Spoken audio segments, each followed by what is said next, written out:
ಧ್ಯಾನ, ಆನಂದ, ಧ್ಯಾನದ ಅನುಭವಗಳ ಬಗ್ಗೆ ಎಲ್ಲರ ಸಂಶಯಗಳನ್ನ ಬಗೆಹರಿಸಬೇಕು ಅಂತ ಹೇಳಿ ನಾವು ಈ ಕಾರ್ಯಕ್ರಮನ ಹಮ್ಮಿಕೊಂಡಿದ್ದೀವಿ.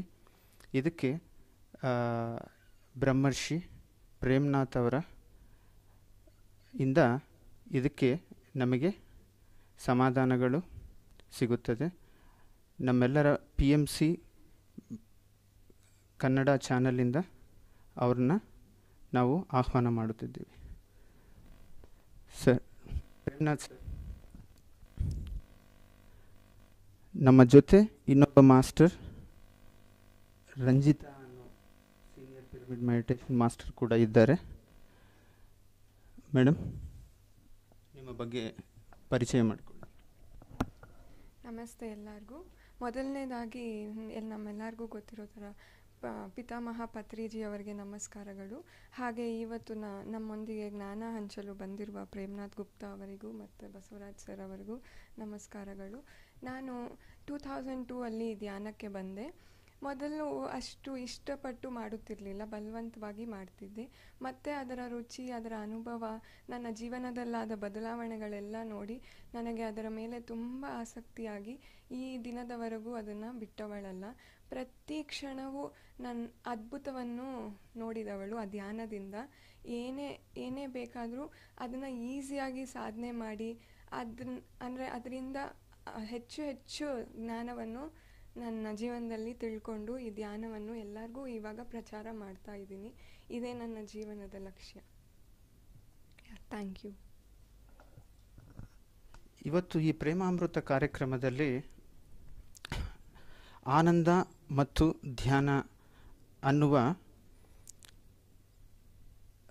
ಪಾಯಿಂಟ್ ಬಗ್ಗೆ ನಾವು ಮಾತನಾಡಬೇಕು ಅಂದ್ಕೊಂಡಿದ್ದೀವಿ. ಈ ಆನಂದ ಮತ್ತು ಧ್ಯಾನ ಈ ಭೂಲೋಕದಲ್ಲಿ ಇರುವ ಎಲ್ಲ ಮಾನವ ಜಾತಿ ಹಲವಾರು ದಾರಿಗಳಲ್ಲಿ ಆನಂದವನ್ನು ಹುಡುಕುತ್ತಾ ಇದ್ದಾರೆ. ಈ ಆನಂದವು ಹೇಗೆ ಸಿಗುತ್ತೆ, ಆನಂದ ಅಂದರೆ ಏನು ಅನ್ನೋದು ನಮಗೆ ತುಂಬ ಜನಕ್ಕೆ ಗೊತ್ತಿಲ್ಲ. ಆನಂದ ಅಂದರೆ ಏನು ಅನ್ನೋದೇ ಗೊತ್ತಿಲ್ಲ. ಆದರೆ ಹುಡುಕ್ತಾ ಇದ್ದೀವಿ, ವಸ್ತುಗಳಲ್ಲಿ ಹುಡುಕ್ತಾ ಇದ್ದೀವಿ, ವ್ಯಕ್ತಿಗಳಲ್ಲಿ ಹುಡುಕ್ತಾ ಇದ್ದೀವಿ. ಆದರೆ ಆನಂದ ಅನ್ನೋದು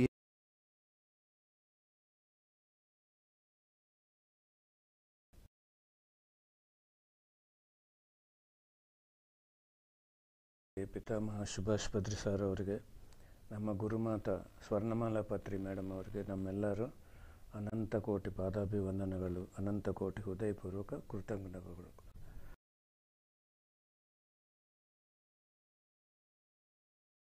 ರೀತಿ ಆನಂದಗಳಿದಾವೆ. ವಿಷಯಾನಂದ, ಬ್ರಹ್ಮ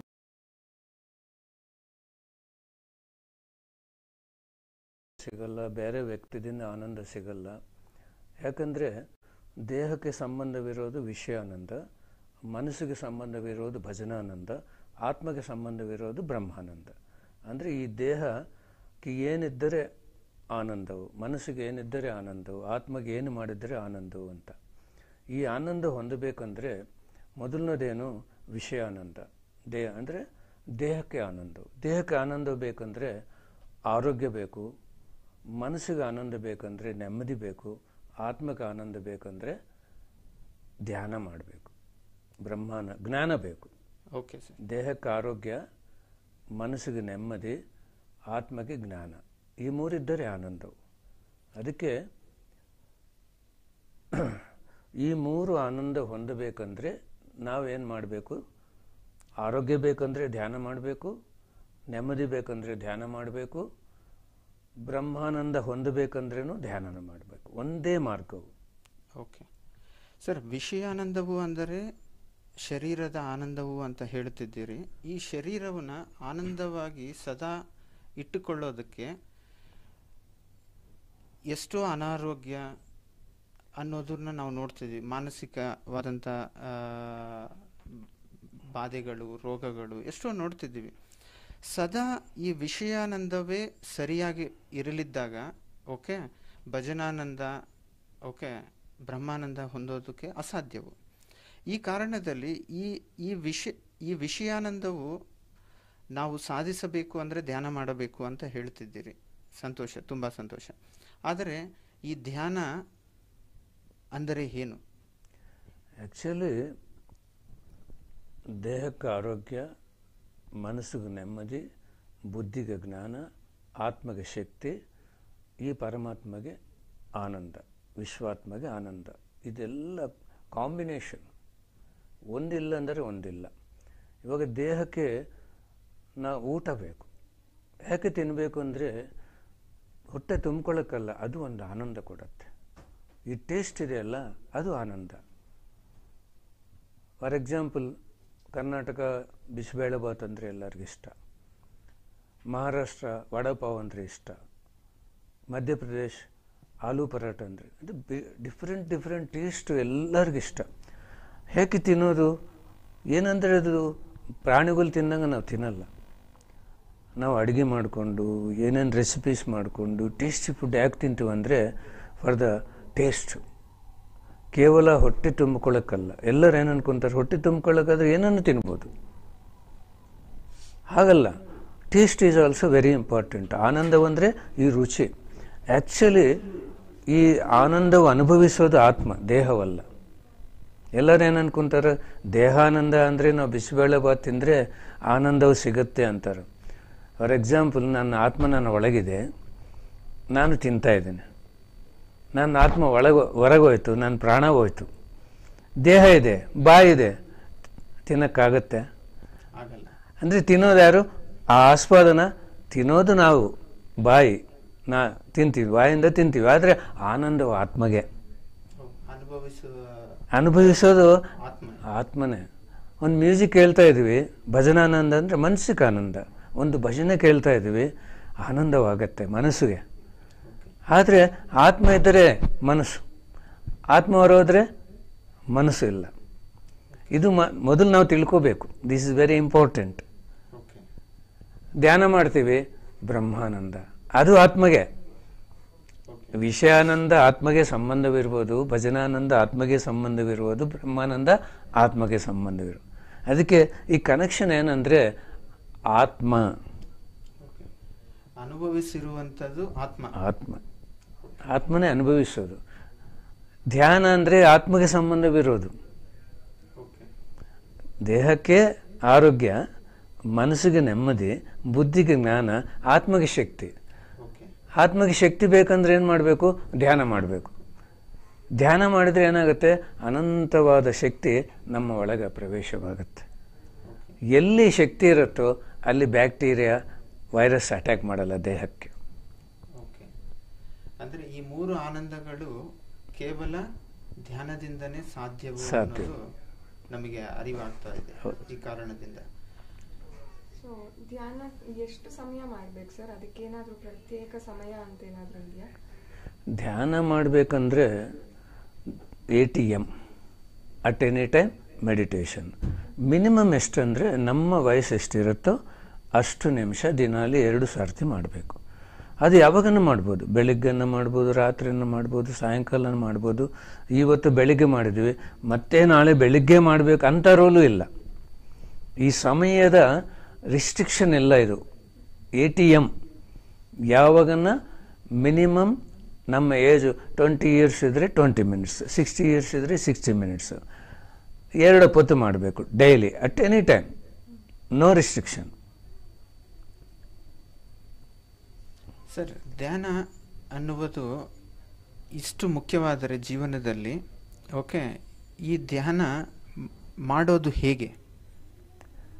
ಧ್ಯಾನ ಮಾಡೋದು ಬಹಳ ಸುಲಭವು, ವೆರಿ ಈಸಿ ಟೆಕ್ನಿಕ್ಕು. ಈ ಧ್ಯಾನ ಬುದ್ಧ ಭಗವಾನ ಕಂಡಿಡೋರು ಧ್ಯಾನ. ಇದು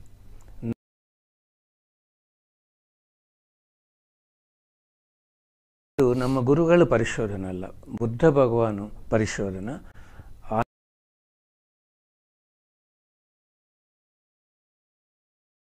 ಬಿಡೋ ಅವಸರು ಆ 2 ಸೇರ್ತಾವ. ಆ 2 ಸೇರೋದೆಲ್ಲಿ? ಅಲ್ಲಿ ಗಮನ. ಆ ಗಮನ ಏನಾಗುತ್ತೆ? ಅಲ್ಲಿ ಸೇರುತ್ತೆ. ಓಕೆ, ಆ ಮೀಟ್ ಆಗುತ್ತೆ ಅಲ್ಲ.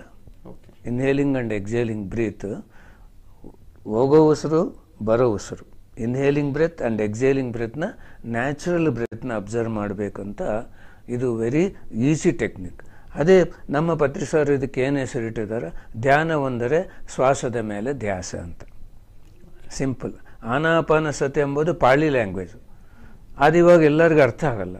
ಅದಕ್ಕೆ ಸಾರು ಟ್ರಾನ್ಸ್ಲೇಟ್ ಮಾಡಿ ಧ್ಯಾನವೆಂದರೆ ಶ್ವಾಸದ ಮೇಲೆ ಧ್ಯಾಸ ಅಂತ ಈ ಧ್ಯಾನವನ್ನು ಫಸ್ಟ್ ಸಾರು ಪ್ರಯೋಗ ಮಾಡಿ ಆಮೇಲೆ ಎಲ್ಲರಿಗೂ ಹೇಳ್ಕೊಡೋರು ಸ್ಟಾರ್ಟ್ ಮಾಡಿ ಇವಾಗ ಇಡೀ ಪ್ರಪಂಚದಲ್ಲಿ ಎಲ್ಲರಿಗೂ ಇದು ಗೊತ್ತಾಗಿದೆ. ಓಕೆ ಸರ್, ಅದಕ್ಕೆ ಪ್ರತ್ಯೇಕ ಆಸನ ಏನಾದರೂ ಇದೆಯಾ ಸರ್ ಧ್ಯಾನ ಮಾಡಬೇಕು? ಧ್ಯಾನ ಮಾಡಬೇಕಂದ್ರೆ ಸುಖ ಆಸನ, ಆ್ಯಕ್ಚುಲಿ ಸ್ಥಿರ ಸುಖ ಆಸನ ಅಂತಾರೆ. ಇಲ್ಲಿ ಕನ್ಫ್ಯೂಷನ್ ಏನಂದರೆ ಎಲ್ಲರೂ ಸ್ಥಿರ ಅಂದರೆ ದೇಹ ಹೀಗೆ ಕೂತ್ಕೋಬೇಕನ್ನೋ, ಗೊಂಬಿ ಕೂತ್ಕೊಂಡಂಗ, ನಾವು ಹೀಗೆ ಮೂವ್ ಆಗಬಾರ್ದು, ಹೀಗೆ ಮೂವ್ ಆಗಬಾರ್ದು, ಈ ಕಾಲು ಹೀಗೆ ಬದಲಾಯಿಸ್ಕೋಬಾರ್ದು ಎಲ್ಲ ಅನ್ಕೊಂತಾರೆ. It is wrong concept.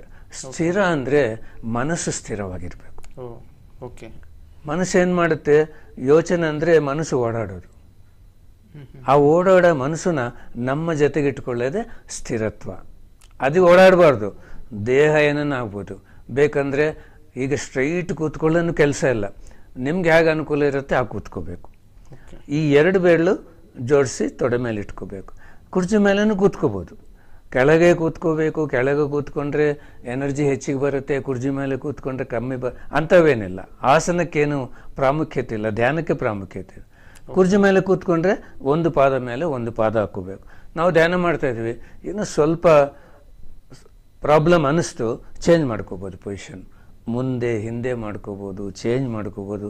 ಇವು ತೆಗೆದು ಈಗ ಲಾಕ್ ಮಾಡ್ಕೋಬೋದು. ಒಂದು ಕಂಡೀಷನ್ ಏನಂದರೆ ಕಣ್ಣು ತೆಗಿಬಾರ್ದು. This is very important. ಕಣ್ಣು ಮುಚ್ಚಿದ್ರೆ ಆ ಕಂಪ್ಲೀಟ್ ಟೈಮ್ ಆಗೋವರೆಗೆ ಕಣ್ಣು ತೆಗಿಬಾರ್ದು. ಫಾರ್ ಎಕ್ಸಾಂಪಲ್ ಒಂದು 60 ಮಿನಿಟ್ಸ್ ನಾವು ಧ್ಯಾನ ಮಾಡಬೇಕಂದ್ರೆ 60 ಮಿನಿಟ್ಸ್ ಅಲಾರಾಮನ್ನು ಇಟ್ಕೋಬೋದು, ಇಲ್ಲಾಂದರೆ ಒಂದು ಮ್ಯೂಸಿಕ್ ಇಟ್ಕೋಬೋದು. ಓಕೆ, ಅದು ಮುಗಿಯುತ್ತೆ.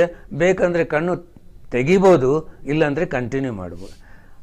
ಟೈಮ್ ರಿಸ್ಟ್ರಿಕ್ಷನ್, ಮಿನಿಮಮ್ ಟೈಮ್ ಇದೆ, ಇಷ್ಟು ನಿಮಿಷ ಮಾಡಬೇಕು. ಮ್ಯಾಕ್ಸಿಮಮ್ ಅಂದರೆ ದಿನಾಲಿ 24 hours ಮಾಡ್ಬೋದು. There is no restriction for maximum period. Minimum ಪೀರಿಯಡ್ಗೆ ರಿಸ್ಟ್ರಿಕ್ಷನ್ ಇದೆ. ಓಕೆ. ಈ ಕೈಗಳು ಜೋಡಿಸುವುದು, ಕಾಲು ಜೋಡಿಸುವುದು, ಕಣ್ಣು ಮುಚ್ಚುವುದು ಅನ್ನೋದನ್ನ ಹೇಳ್ತಿದ್ದೀರಲ್ವಾ, ಇದಕ್ಕೆ ಏನನ್ನ ಶಾಸ್ತ್ರೀಯವಾಗಿ ಒಂದು ಅರ್ಥವಿದೆಯಾ? ಇದಕ್ಕೆ ಒಳ್ಳೆ ಕ್ವಶನ್, ಇದು ಒಳ್ಳೆ ಪ್ರಶ್ನೆ. ಇವಾಗ ನಾವು ಕೆಲಸ ಮಾಡ್ತಾ ಇರ್ತೀವಿ ಬೆಳಗ್ಗಿಂದ ರಾತ್ರಿವರೆಗೆ. ಈ ಕೈ ನೋವಾದರೆ ರೆಸ್ಟ್ ಕೊಡ್ತೀವಿ, ಕಾಲು ನೋವಾದರೆ ನಡೆದು ಕಾಲಿಗೆ ರೆಸ್ಟ್ ಕೊಡ್ತೀವಿ, ಮಾತಾಡಿ ಬಾಯಿಗೆ ನೋವಾದರೆ ಬಾಯಿಗೆ ರೆಸ್ಟ್ ರೆಸ್ಟ್ ಇಲ್ಲ. ರೆಸ್ಟ್ ಕೊಡ್ಬೋದು, ಕಣ್ಣಿಗೆ ರೆಸ್ಟ್ ಇಲ್ಲ. ಕಂಟಿನ್ಯೂಸ್ಲಿ ಕೆಲಸ ಮಾಡೋದು ಕಣ್ಣು. ನಮ್ಮ ಎನರ್ಜಿ 20% ಆಫ್ ದ ಎನರ್ಜಿ ಈ ಕೆಲಸ ಮಾಡೋ ಕೈ ಕಾಲು ದೇಹದಿಂದ ಎಕ್ಸಾಸ್ಟ್ ಆಗುತ್ತೆ. ಈ ಕಣ್ಣದಿಂದ 80% ಎಕ್ಸಾಸ್ಟ್ ಆಗುತ್ತೆ. ಇಲ್ಲಿ ಏನು ಮಾಡ್ತಾ ಇದ್ದೀವಿ ನಾವು, ಕಣ್ಣು ಮುಚ್ತಾ ಇದ್ವಿ, ಕಾಲು ಕಟ್ಟಾಕಿದ್ದೀವಿ, ಕೈ ಕಟ್ಟಾಕಿದ್ದೀವಿ, ದೇಹದ ಕೆಲಸ ನಿಂತೋಯ್ತಲ್ಲ, 20% ಎನರ್ಜಿ ಉಳಿತು. ಕಣ್ಣು ಮುಚ್ಚಿದ್ವಲ್ಲ, 100% ಎನರ್ಜಿ ಉಳಿಯುತ್ತೆ. This is the first benefit. 1 hour ನಾವು ಕೂತ್ಕೊಂಡಿದ್ದೀವಿ, 1 hour ಏನಾಗುತ್ತೆ, we can save the valuable energy. Energy ಉಳಿಯುತ್ತೆ. This is the first benefit. Second ಏನಾಗುತ್ತೆ, ನಮ್ಮ ಮನಸ್ಸು ಎಲ್ಲೋ ಓಡಾಡ್ತಾ ಇರುತ್ತೆ. ಆ ಓಡಾಡೋ ಮನಸ್ಸು ನಾವೇನು ಮಾಡ್ತೀವಿ, ಹೀಗೆ ಭೂತಕಾಲ ಭವಿಷ್ಯತ್ ಕಾಲ ಈಗ ಓಡಾಡ್ತಾ ಇದೆ. ಆ ಮನಸ್ಸನ್ನ ಜರ್ನಿ ಏನು ಮಾಡ್ತಾ ಇದ್ವಿ, ನಾವು ಉಸಿರಿನ ಮೇಲೆ ಇರ್ತೀವಿ. ಈ ಹಾರಿಜಾಂಟಲ್ ಜರ್ನಿ ಆಫ್ ದ ಮೈಂಡ್ನ ನಾವು ವರ್ಟಿಕಲ್ ಮಾಡ್ತಾ ಇದ್ದೀವಿ. ಈ ಉಸಿರಾಟನ ಯಾವಾಗ ಗಮನಿಸ್ತೀವೋ ಅವಾಗ ಏನಾಗುತ್ತೆ, ಮೈಂಡ್ ನಿಂತೋಗುತ್ತೆ, ನಿರ್ಯೋಚನ ಸ್ಥಿತಿ ನಾವು ಸೇರ್ತೀವಿ, ಬ್ರಹ್ಮರಂಧ್ರ ತೆಗೆದುಕೊಳ್ಳುತ್ತೆ. ಆ ವಿಶ್ವಮಯ ಪ್ರಾಣಶಕ್ತಿ ನಮ್ಮ ಒಳಗೆ ಪ್ರವೇಶವಾಗುತ್ತೆ. ನಾವು ಈ ಕಾಲಿಗೆ ತೆಗೆದ್ರೆ 10% ಎನರ್ಜಿ ಹೊರಗೋಗ್ಬಿಡುತ್ತೆ, ವೇಸ್ಟ್ ಆಗುತ್ತೆ. ಈ ಕೈಗೆ ಬಿಟ್ಟರೆ 10% ಎನರ್ಜಿ ವೇಸ್ಟ್ ಆಗುತ್ತೆ. ಕಣ್ಣು ತೆಗೆದ್ರೆ 80% ಎನರ್ಜಿ ವೇಸ್ಟ್ ಆಗುತ್ತೆ. ಅದೊಂದೇ ಅಲ್ಲ, ನಾವು ಹೊರಗಿನ ಸ್ಥಿತಿಗೆ ಹೋಗಿರ್ತೀವಿ, ಎಲ್ಲ ಮರ್ತೋಗಿ ಮತ್ತೆ ಹೊರಗೆ ಬಂದುಬಿಡ್ತೀವಿ. ಮತ್ತೆ ಆ ಸ್ಥಿತಿಗೆ ಹೋಗ್ಬೇಕಂದ್ರೆ ಭಾಳ ಟೈಮ್ ವೇಸ್ಟ್ ಆಗುತ್ತೆ. So this is the important. ಯಾಕೆ, ಇದು ಒಂದು ಬಂಧನ. ಕಾಲು ಕಟ್ಟಾಗೋದು ಒಂದು ಬಂಧನ, ಕೈ ಕಟ್ಟಾಗೋದು ಒಂದು ಬಂಧನ, ಕಣ್ಣು ಕಟ್ಟಾಗೋದು 3 ಬಂಧನಗಳು. ಯಾಕಂದರೆ to save the valuable energy. ನಾವು ಇರೋ ಎನರ್ಜಿನ ಸೇವ್ ಮಾಡ್ಕೊಂಡಿದ್ದೀವಿ, ತಗೊಳ್ಳೋ ಎನರ್ಜಿನ ಸೇವ್ ಮಾಡ್ತಾ ಇದ್ವಿ. This is very important. Okay sir, thank you. Sir, ಇದು ಧ್ಯಾನ ಮಾಡಬೇಕಾದ್ರೆ ದೇವ್ರನ್ನ ಸ್ಮರಿಸೋದು ಆ ಥರ ಏನಾದರೂ ದೇವ್ರ ನಾಮ ಹೇಳೋದು ಮಾಡಬೇಕಾ ಸರ್? ಆ್ಯಕ್ಚುಲಿ ಧ್ಯಾನ ಅಂದರೆ ಏನು, ದೇಹ ಕೆಲಸ ಮಾಡಬಾರ್ದು, ಮನಸ್ಸು ಕೆಲಸ ಮಾಡಬಾರ್ದು, ಬುದ್ಧಿ ಕೆಲಸ ಮಾಡಬಾರ್ದು. ಇವು ಮೂರು ನಿಂದ್ರಿಸ್ಬೇಕು. ನಾವು ಕಾಲು ಕಟ್ಟಾಕಿದ್ದೀವಿ, ಕೈ ಕಟ್ಟಾಕಿದ್ದೀವಿ, ಕಣ್ಣು ಕಟ್ಟಾಕಿದ್ದೀವಿ, ದೇಹದ ಕೆಲಸ ನಿಂತೋಯ್ತು. ಈ ಮನಸ್ಸು ಕೆಲಸ ಮಾಡಬಾರ್ದಂದ್ರೆ ನೀನೇನೋ ಜಪ ಮಾಡ್ತಿ, ಮಂತ್ರ ಹೇಳ್ತಿ, ಏನೋ ನೆನಪು ಮಾಡ್ಕೊತಿ, ದ ಮೈಂಡ್ ಈಸ್ ವರ್ಕಿಂಗ್. ಅದಕ್ಕೆ ಅವೆಲ್ಲ ಮಾಡಬಾರ್ದು. ಮಾಡಿದರೆ ಮನಸ್ಸು ಕೆಲಸ ಮಾಡ್ತಾ ಇರುತ್ತೆ. ಮನಸ್ಸನ್ನು ನಿಂದ್ರಿಸೋ ಕೆಲಸನೇ ಧ್ಯಾನ. ಮತ್ತೆ ನೀವು ಏನನ್ನು ಅಂದ್ಕೊಂಡ್ರೆ ಮನಸ್ಸು ಎಕ್ಸ್ಟ್ರಾ ಕೆಲಸ ಆಗುತ್ತೆ. ಸೊ ಅವು ಯಾವಾಗಲೂ ಮಾಡಬಾರ್ದು. ಏನು ಮಂತ್ರ ಜಪ ಮಾಡಬಾರ್ದು, ಯಾವ ದೇವ್ರನ್ನ ನಾವು ನೆನೆಸ್ಕೋಬಾರ್ದು, ಯಾವ ರೂಪ ನಾವು ನೆನೆಸ್ಕೋಬಾರ್ದು. It is very important. ಈ ಬುದ್ಧಿ ಸಮಾಜದ ಬಗ್ಗೆ ಯೋಚನೆ ಮಾಡ್ತಾ ಇರುತ್ತೆ. BJP ಬರುತ್ತೆ, ಚೈನಾ ಏನಾಗುತ್ತೆ, ಕರೋನಾ ಯಾಕೆ ಬಂದಿದೆ, ಈ ಮೂರು ಕೆಲಸಗಳು ನಿಂದ್ರಿಸ್ಬೇಕು. ಅವಾಗೇನಾಗುತ್ತೆ, ಆತ್ಮದ ಕೆಲಸ, ಧ್ಯಾನದ ಕೆಲಸ. ಅದಕ್ಕೆ ಅವೆಲ್ಲ ಮಾಡಬಾರ್ದು. ಮಾಡಿದರೆ ಮನಸ್ಸು ಕೆಲಸ ಮಾಡ್ತಾ ಇದೆ. ದೇಹ ನಿಂದ್ರಿಸ್ಬಿಟ್ಟಿವೆ, ಮನಸ್ಸು ಕೆಲಸ ಮಾಡಬಾರ್ದಲ್ಲ. ಸೊ ಇಟ್ ಈಸ್ ವರ್ಕಿಂಗ್, ಅದು ವರ್ಕ್ ಮಾಡಬಾರ್ದು. ಅದಕ್ಕೆ ಅದೆಲ್ಲ ಮಾಡಬಾರ್ದು. ಈ ಸರ್, ನಂದೊಂದು ಪ್ರಶ್ನೆ. ಈ ಧ್ಯಾನ ಮಾಡುವುದಕ್ಕೆ ಇಂಥ ವಯಸ್ಸಿನ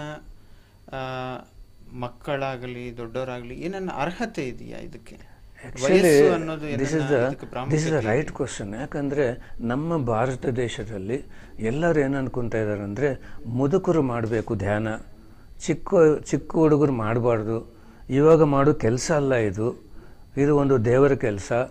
ಇವೆಲ್ಲ ಏನೋ ಪ್ರಚಾರವಾಗಿದೆ. This is totally wrong. ಯಾಕಂದರೆ ಆಂಜನೇಯ ಸ್ವಾಮಿ 2 ವರ್ಷದ ಹುಡುಗ ಇರುವಾಗ ತಾಯಿ ಧ್ಯಾನ ಹೇಳ್ಕೊಟ್ರು. ಅಂಜನಾದೇವಿ ತಾಯಿ. ವಾಯು ಗಮನ ಮಾಡೋರ್ನೇನಂತಾರ, ವಾಯುಪುತ್ರ ಅಂತಾರ. ನೀನು ಉಸಿರಾಟ ಗಮನ ಮಾಡಿ ವಾಯುಪುತ್ರನಾಗೋ ಅಂತ ಧ್ಯಾನ ಹೇಳ್ಕೊಟ್ರು. 2 ವರ್ಷದ ಹುಡುಗ. ಆಂಜನೇಯ ಸ್ವಾಮಿಗೆ ಏನಾದ್ರು ಅವ್ರ ಧ್ಯಾನದಿಂದ ಎನರ್ಜೆಟಿಕ್. ಹನುಮಾನ್ ಅಂದರೆ ಶಕ್ತಿಮಾನ್, ಫಿಯರ್ಲೆಸ್ನೆಸ್, ನಿರ್ಭಯ, ಸಿದ್ಧತ್ವ. ಅವ್ರು ಇಷ್ಟು ಆಗ್ಬೋದು, ಮಹಾಪರ್ವತ ಆಗ್ಬೋದು, ಗಾಳಿಯಲ್ಲಿ ಹೋಗ್ಬಿಡ್ತಾರೆ. ಅಷ್ಟಸಿದ್ಧಿಗಳೆಲ್ಲ ಸಾಧಿಸ್ಕೊಂಡಿದ್ದಾರೆ at the age of 2 years. Shri Krishna ಭಗವಾನ 4 ವರ್ಷದ ಹುಡುಗ ಇರುವಾಗ ಸಾಂದೀಪ ಮಹಾಮುನಿ ಗುರುಕುಲದಲ್ಲಿ ಧ್ಯಾನ ಮಾಡಿ ಭಗವದ್ಗೀತಾ ಜ್ಞಾನವೆಲ್ಲ ಅಳವಡಿಸ್ಕೊಂಡಿದ್ದಾನೆ. ಯೋಗೀಶ್ವರ ಆಗಿದ್ದಾರೆ ಅವರು. ಶ್ರೀರಾಮ ಭಗವಾನ 8 ವರ್ಷದ ಹುಡುಗ ಇರುವಾಗ ವಸಿಷ್ಠ ಮಹಾಮುನಿ ಹತ್ರ ಧ್ಯಾನ ತಿಳಿದುಕೊಂಡು ನಿರ್ಗುಣವಾಗಿದ್ದಾರೆ. ವಿವೇಕಾನಂದ 4 ವರ್ಷದ ಹುಡುಗ ಇರುವಾಗ 5 ತಾಸು ಧ್ಯಾನ ಮಾಡಿದ್ದಾರೆ. ಅದಕ್ಕೆ ವಯಸ್ಸು ನಿಬಂಧನೆ ಇಲ್ಲ. ಆ್ಯಕ್ಚುಲಿ ಚಿಕ್ಕ ಹುಡುಗರು ಇರುವಾಗ ಧ್ಯಾನ ಮಾಡೋದು ಬೆಸ್ಟ್. ಯಾಕಂದರೆ ಅವ್ರಿಗೆ ಮನಸ್ಸು ಕೆಲಸ ಮಾಡಲ್ಲ. 7 yearsನಿಂದ ಮನಸ್ಸು ಸ್ಟಾರ್ಟ್ ಆಗುತ್ತೆ. Before 7 years ಮನಸ್ಸಿರಲ್ಲ.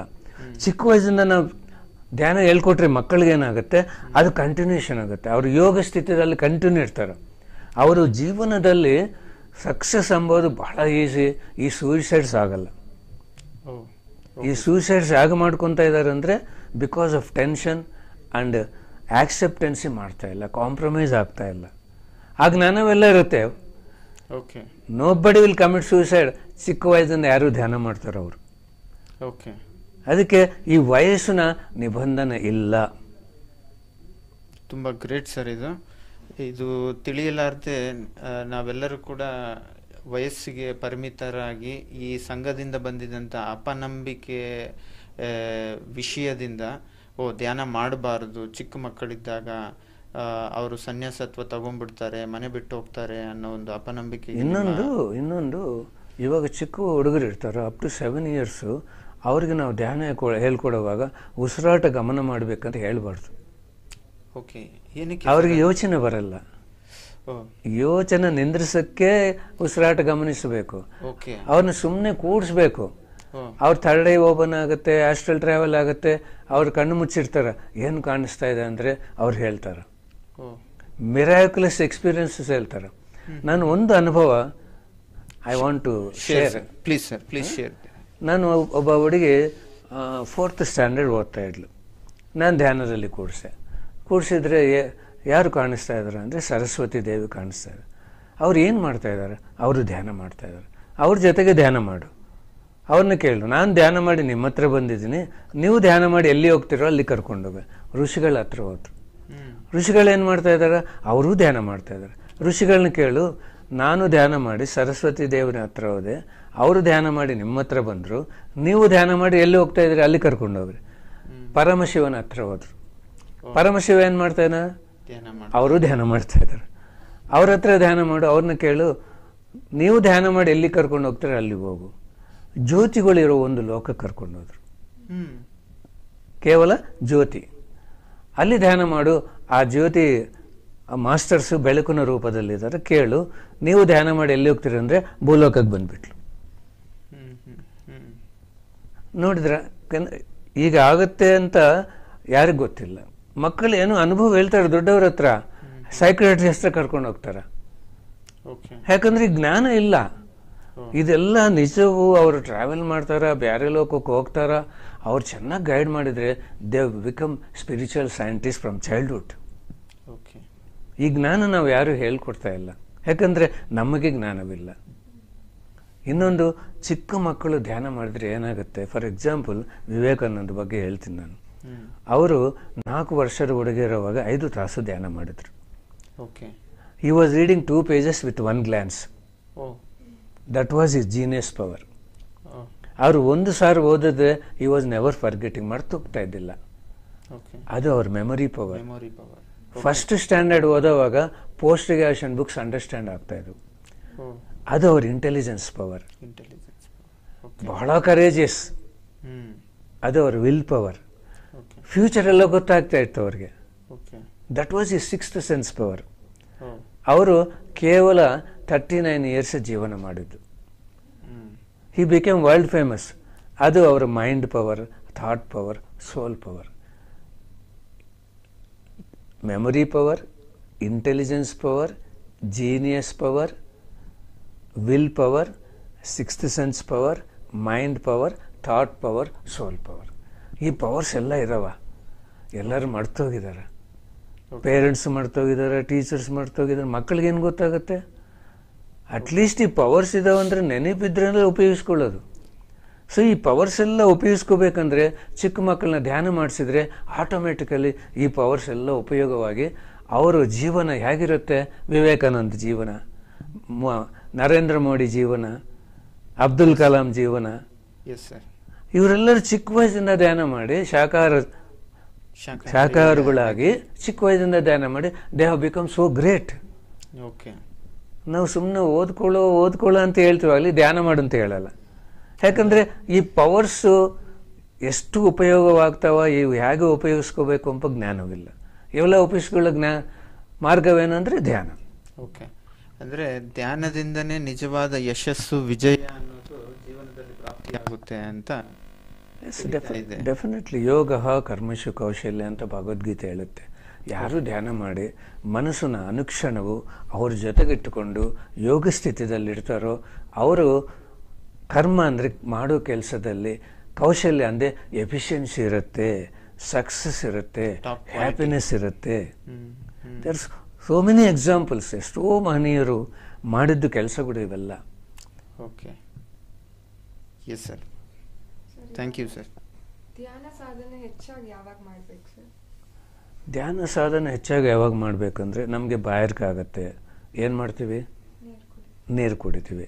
ಅಂದರೆ ಈ ದೇಹ ಬಾಯಾರಿಕೆಗೆ ಪಾತಾಳ ಗಂಗೆ, ಆತ್ಮ ಬಾಯಾರಿಕೆಗೆ ಆಕಾಶ ಗಂಗೆ. ಹೌದಲ್ವಾ? ನಾವು ಬಿಸಿಲಲ್ಲಿ ಓಡಾಡ್ಬಿಡ್ತೀವಿ, ಬಹಳ ಬಾಯಾರಿಕೆ ಆಗುತ್ತೆ. ಎಷ್ಟು ಕುಡಿತೀವಿ ನೀರು? 1 ಲೀಟರ್ ಆಗಲಿ ಕುಡಿದು ಬಿಡ್ತೀವಿ. ಏನು ಕಾರಣ? ಬಾಯಾರಿಕೆ ಹೆಚ್ಚಿಗಿದೆ. ಹಾಗೆ ಆತ್ಮಗೆ ಬಾಯಾರಿಕೆ ಎಷ್ಟಿದ್ರೆ ಅಷ್ಟು ನಾವು ಧ್ಯಾನ ಮಾಡಬೇಕು. ಹೆಚ್ಚಿಗೆ ಬಾಯಾರಿಕೆ ಇದೆ ಆತ್ಮಗೆ, ಇಟ್ ಈಸ್ ಸೋ ಥರ್ಸ್ಟಿ ಸೋಲ್. ಅವಾಗ ಏನು ಮಾಡಬೇಕು? ಹೆಚ್ಚಿಗೆ ಧ್ಯಾನ ಮಾಡಬೇಕು. ಯಾವಾಗ ಹೆಚ್ಚಿಗೆ ಬಾಯಾರಿಕೆ ಅಂದರೆ ನಮಗೆ ಅನಾರೋಗ್ಯ ಇದ್ದರೆ ಧ್ಯಾನ ಹೆಚ್ಚಿಗೆ ಮಾಡಬೇಕು. ದುಃಖವಿದ್ದರೆ ಧ್ಯಾನ ಹೆಚ್ಚು ಮಾಡಬೇಕು. ಭಯವಿದ್ದರೆ ಧ್ಯಾನ ಹೆಚ್ಚಿಗೆ ಮಾಡಬೇಕು. ಟೆನ್ಷನ್ ಇದ್ದರೆ ಧ್ಯಾನ ಹೆಚ್ಚಿಗೆ ಮಾಡಬೇಕು. ಪ್ರಾಬ್ಲಮ್ ಇದ್ದರೆ ಈ ಪ್ರಾಬ್ಲಮ್ ಇವಿದ್ದರೆ you have to do more meditation. ನಮ್ಮ ವಯಸ್ಸು ಎಷ್ಟಿರುತ್ತೋ ಅಷ್ಟು ನಿಮಿಷ ಯಾರಿಗೆ ಏನೂ ಪ್ರಾಬ್ಲಮ್ ಇಲ್ಲ, ನಾರ್ಮಲ್ ಪೀಪಲ್ಗೆ prevention is better than cure. ಅಷ್ಟೇ ಆಗಲಿ, it is not for everybody, ಎಲ್ಲರಿಗೂ ಅದಲ್ಲ. ಪ್ರಾಬ್ಲಮ್ ಹೆಚ್ಚಿಗೆ ಧ್ಯಾನ ಮಾಡಬೇಕು. ನಾವು ಪಾತಾಳ ಆಕಾಶಗಂಗನೆ ಹೆಚ್ಚಿಗೆ ತಗೋಬೇಕು, ಆತ್ಮಕ್ಕೆ ಕೂಡಿಸ್ಬೇಕು. This is very important. Sir, ಧ್ಯಾನ ಮಾಡುವ ಎಷ್ಟೋ ಸರಿ ಧ್ಯಾನ ಮಾಡುವ ಸಮಯದಲ್ಲಿ ಆಲೋಚನೆ ತೀವ್ರತೆ ಜಾಸ್ತಿ ಇರುತ್ತೆ. ಆ ತೀವ್ರತೆ ಇದ್ದಾಗ ಇದಕ್ಕೇನನ್ನ ಪ್ರತ್ಯೇಕವಾಗಿ ಮಾರ್ಗದರ್ಶನ ಇದೆಯಾ? ಅದರಿಂದ ನಾನು ಹೇಗೆ ಆಚೆ ಬಂದು ಸರಿಯಾದ ಸಾಧನೆನ ಮುಂದೆ ಹೊರಿಸೋದಕ್ಕೆ ಮಾರ್ಗದರ್ಶನ ಏನನ್ನ ಇದೆಯಾ? ಇದು ಭಾಳ right question, very important question. ಯಾಕಂದರೆ ಈ ಯೋಚನೆಗಳು ಎಲ್ಲರಿಗೂ ಒಂದೇ ರೀತಿ ಇರಲ್ಲ. ಫಾರ್ ಎಕ್ಸಾಂಪಲ್, ಹಿಂದಿನ ಜನ್ಮ ಹೆಚ್ಚಿಗೆ ಸಾಧನೆ ಮಾಡಿರ್ತಾರೆ, ಅವರಿಗೆ ಕಣ್ಣು ಮುಚ್ಚಿದ್ರೆ ಒಂದು ಯೋಚನೆ ಬರಲ್ಲ. ಓಕೆ. ಫಸ್ಟ್ ಡೇ ನಾನು 97 ಆಗಸ್ಟ್ 3 10 ಸಾವಿರ ಜೊತೆ ಕೂತ್ಕೊಂಡೆ, ಒಂದು ಯೋಚನೆ ಇಲ್ಲ. ನಾನು ಕಣ್ಣು ಮುಚ್ಚಿದ್ದು ಗೊತ್ತು, ಕಣ್ಣು ತೆಗೆದಿದ್ದು ಗೊತ್ತು ಅಷ್ಟೇ. ಫಸ್ಟ್ ಸಿಟ್ಟಿಂಗೆ. ಇದು ಎಲ್ಲರಿಗೂ ಆಗಲ್ಲ, ಹಿಂದಿನ ಜನ್ಮ ಸಾಧಕರಿಗೆ ಇದು. ಈ ಜನ್ಮದಲ್ಲಿ ಸಾಧನೆ ಮಾಡ್ತಾರೆ, ಇಲ್ಲಾಂದ್ರೆ ಅಲ್ಲಿ ಕಡಿಮೆ ಸಾಧನೆ ಮಾಡಿರ್ತಾರೆ, ಅವರಿಗೆ ಇದು ಸ್ವಲ್ಪ ಪ್ರಾಬ್ಲಮ್ ಇರುತ್ತೆ. ಅದೊಂದೇ ಅಲ್ಲ, ನಾನು ಹೇಳಿದ್ನಲ್ಲ, ದುಃಖ, ಅನಾರೋಗ್ಯ, ಭಯ, for example health problem, family problem, financial problem, society problem, ಏನು ಆಫೀಸ್ ಎಲ್ಲ ಇರ್ತಾವ. ಈ ಪ್ರಾಬ್ಲಮ್ಸ್ ಇರೋವಾಗ ಏನಾಗುತ್ತೆ, ವೆರಿ ಡಿಫಿಕಲ್ಟ್, ಯೋಚನೆಗಳು ಹೆಚ್ಚಿಗೆ ಬರ್ತಾ ಇರ್ತವೆ. ಖಂಡಿತ. ಅವಾಗ ಏನು ಮಾಡಬೇಕಂದ್ರೆ, ನಾವು ಮೊದಲು ಧ್ಯಾನ 1 hour ಮಾಡಿದ್ವಿ ಅಂದರೆ we have done perfect meditation. ಎಷ್ಟೇ ಯೋಚನೆಗಳು ಬರಲಿ, 1 hour ಕೂತಿದ್ದೀವಿ ಅಂದರೆ ಯು ಹ್ಯಾವ್ ಡನ್ ಮೆಡಿಟೇಷನ್. ಇಲ್ಲೊಂದು ಕ್ಲಾರಿಫಿಕೇಶನ್ ಕೊಡಬೇಕು ನಾನು. ಯಾಕಂದರೆ ನಾವು ಧ್ಯಾನ ಮಾಡ್ತಾ ಇರ್ತೀವಿ, 1 hour ಕೂತ್ಕೊಂಡಿದ್ದೀವಿ, ಯೋಚನೆಗಳು ಬರ್ತವೆ. ಒಂದು ಸಾರಿ ಏನಾಯಿತು, ನಮ್ಮೂರಲ್ಲಿ ಯಾರೋ ನಾವು ಅಲ್ಲಿ ಇರುವಾಗ ನಾನು ಕೂತ್ಕೊಂಡ್ರೆ ಧ್ಯಾನ ಏನೋ ಎಲ್ಲ ಯೋಚನೆ, ಧ್ಯಾನನೇ ಕುದುರಿಲ್ಲ ಅಂತ ಅನ್ನಿಸ್ತು. ನಾನು ಹೊರಗೆ ಬಂದು, ಸೆಂಟರ್ ಹೊರಗೆ ಬಂದು ಕೂತ್ಕೊಂಡು ನಾನು ಕೌಂಟ್ ಮಾಡಿದೆ ಎಷ್ಟು ಯೋಚನೆ ಮಾಡಿರ್ಬೋದು ಅಂತ. ಟೋಟಲ್ ಕೌಂಟ್ ಮಾಡಿದರೆ ಒಂದು 25-30 ಇದಾವೆ ಅಷ್ಟೇ. Actually 1 minute, in 1 minute hundreds of thoughts ಬರ್ತವೆ. ಹೌದು, ಖಂಡಿತ, ನಿಜ. ಇಲ್ಲಿ ಎಷ್ಟು ಬಂದಿದಾವೆ ನಮಗೆ? 20, ಮ್ಯಾಕ್ಸಿಮಮ್ ಒಂದು 50 ಬರ್ಬೋದು. ಅಂದ್ರೆ ಅದು 1 ನಿಮಿಷನೂ ಇಲ್ಲ. ಅಂದ್ರೆ ಈ ಧ್ಯಾನ ಮಾಡಿರೋ ಟೈಮ್ ಯಾರಿಗೆ ಗೊತ್ತಾಗಲ್ಲ, ಯೋಚನೆ ಬರೋ ಟೈಮೇ ಗೊತ್ತಾಗತ್ತೆ. This the confusion. 1 hour ನಾನು ಕೂತ್ಕೊಂಡಿದ್ದೆ, yes you have done best meditation, ಚೆನ್ನಾಗಿ ಮಾಡಿದ ಧ್ಯಾನ. ಅದು ನಡೀತಾ ಇರುತ್ತೆ, ಎನರ್ಜಿ ಬರೋದು ಎಲ್ಲ ನಡೀತಾ ಇರುತ್ತೆ. ಕನ್ಫ್ಯೂಷನ್ ಏನಂದ್ರೆ, ಏನಪ್ಪ ಧ್ಯಾನ ಕುದ್ರಿಲ್ಲ, ಎಲ್ಲ ಯೋಚನೆ. ಎಷ್ಟು? 50 ಯೋಚನೆ ಇಲ್ಲ. ಇದು ಫಸ್ಟ್. ಇನ್ನೊಂದೇನು, ಇವಾಗ ಹೇಳಿದ್ನಲ್ಲಿ ಪ್ರಾಬ್ಲಮ್ಸ್ ಇರೋ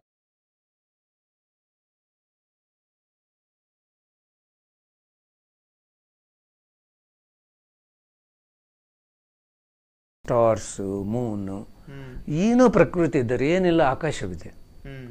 ನೀವು ಕಣ್ಣು ತೆಗೆದು ನೋಡ್ತಾ ನೋಡ್ತಾ ಪ್ರಕೃತಿನ ತ್ರಾಟಕ ಧ್ಯಾನ ಅಂತಾರ.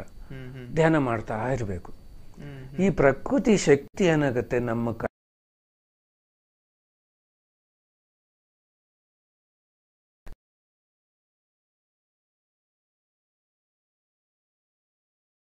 ಡಿಸ್ಟರ್ಬ್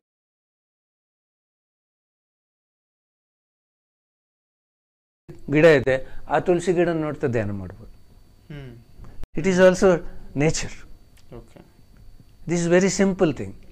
ಇನ್ನೊಂದೇನಂದ್ರೆ, ಪಿರಮಿಡ್ಸ್ ಕೆಳಗೆ ಕೂತ್ಕೊಂಡ್ರೇನು ಕಂಟ್ರೋಲ್ ಆಗುತ್ತೆ ಮನಸ್ಸು.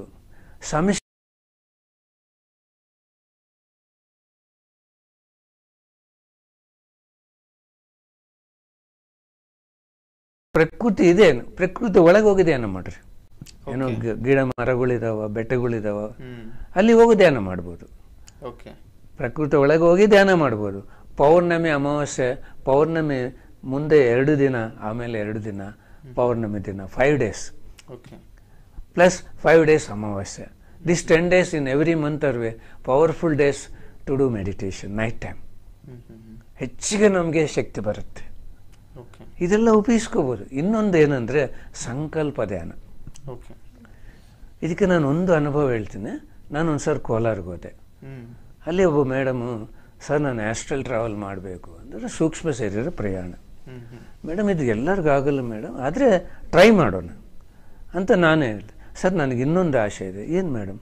ನನ್ನ ಸೂಕ್ಷ್ಮ ಶರೀರ ಜೊತೆಗೆ ಪತ್ರಿ ಸಾರ್ ಜೊತೆ ಸೂಕ್ಷ್ಮ ಶರೀರ ಸೇರಿ ನಾವಿಬ್ಬರು ಹೋಗಿ ಮಾನಸ ಸರೋವರದಲ್ಲಿ ಧ್ಯಾನ ಮಾಡಬೇಕು. ಓಕೆ ಮೇಡಮ್, ಇಂಥ ಐಡಿಯಾ ನನಗೆ ಯಾವಾಗಲೂ ಬಂದಿಲ್ಲ, ನೀವು ಒಳ್ಳೆ ಐಡಿಯಾ ಕೊಟ್ಟಿದ್ರಿ. ಹೀಗೆ ಅನ್ಕೊಳ್ರಿ, ಆತ್ಮ ಚೈತನ್ಯ ಸಹಕಾರದಿಂದ, ಸಂಪೂರ್ಣ ಆತ್ಮಶಕ್ತಿದಿಂದ ನನ್ನ ಸೂಕ್ಷ್ಮ ಶರೀರ ಬಿಡುಗಡೆ ಆಗಿ ಪತ್ರಿ ಸಾರ್ ಸೂಕ್ಷ್ಮ ಶರೀರ ಜೊತೆಗೆ ಮಾನಸ ಸರೋವರ ಪ್ರವೇಶವಾಗಿ ಧ್ಯಾನ ಮಾಡಬೇಕು. 1 ಅವರ್ ಮೇಲೆ ಧ್ಯಾನ ಮಾಡಿದ್ವಿ. ನಾವೆಲ್ಲರೂ ಕಣ್ಣು ತೆಗೆದ್ವಿ. ಆ ಮೇಡಮ್ ಇಂಕ ಕಣ್ಣು ಮುಚ್ಕೊಂಡಿದ್ಲು. ಆಫ್ಟರ್ 10 ಮಿನಿಟ್ಸ್ ಕಣ್ಣು ತೆಗೆದು, ಸರ್ ಇಂಥ ಅನುಭವ ನನ್ನ ಜೀವನದಲ್ಲಿ ಯಾವಾಗಲೂ ಆಗಲಿಲ್ಲ ಸರ್. ನನ್ನ ಸೂಕ್ಷ್ಮ ಶರೀರ ಬಂತು, ಪತ್ರಿ ಸಾರ್ ಸೂಕ್ಷ್ಮ ಶರೀರ ಬಂತು, ನಾವಿಬ್ಬರು ಹೋಗಿ ಮಾನಸ ಸರೋವರದಲ್ಲಿ ಧ್ಯಾನ ಮಾಡ್ತಾ ಇದ್ರೆ ಗೋಲ್ಡನ್ ಎನರ್ಜೀಸ್ ಒಂದು ವಾಟರ್ ಫಾಲ್ ಬಿದ್ದಂಗೆ ನಮ್ಮ ಇಬ್ಬರ ಮೇಲೆ ಬರ್ತಾ ಇದೆ ಸರ್ ಎನರ್ಜಿ. ಹಾಗೆ ಸಂಕಲ್ಪ, ನನ್ನ ಆತ್ಮ ಹಿಮಾಲಯಸ್ಗೆ ಹೋಗಿ ಅಲ್ಲಿ ಋಷಿಗಳ ಜೊತೆಗೆ ಧ್ಯಾನ ಮಾಡಬೇಕು. ನನ್ನ ಆತ್ಮ ಬ್ಯಾಂಗ್ಳೂರು ಮೈತ್ರೇಯ ಬುದ್ಧ ಪಿರಮಿಡ್ ಕಿಂಗ್ ಚಾಂಬರ್ ಮೇಲೆ ಕೂತ್ಕೊಂಡು ಧ್ಯಾನ ಮಾಡಬೇಕು. ಸತ್ಯಲೋಕದ ಒಳಗೆ ಪ್ರವೇಶವಾಗಿ ಧ್ಯಾನ ಮಾಡು. ಸೋ ಮೆನಿ ಸಂಕಲ್ಪ. ಪಂಚಭೂತಗಳಿದಾವ.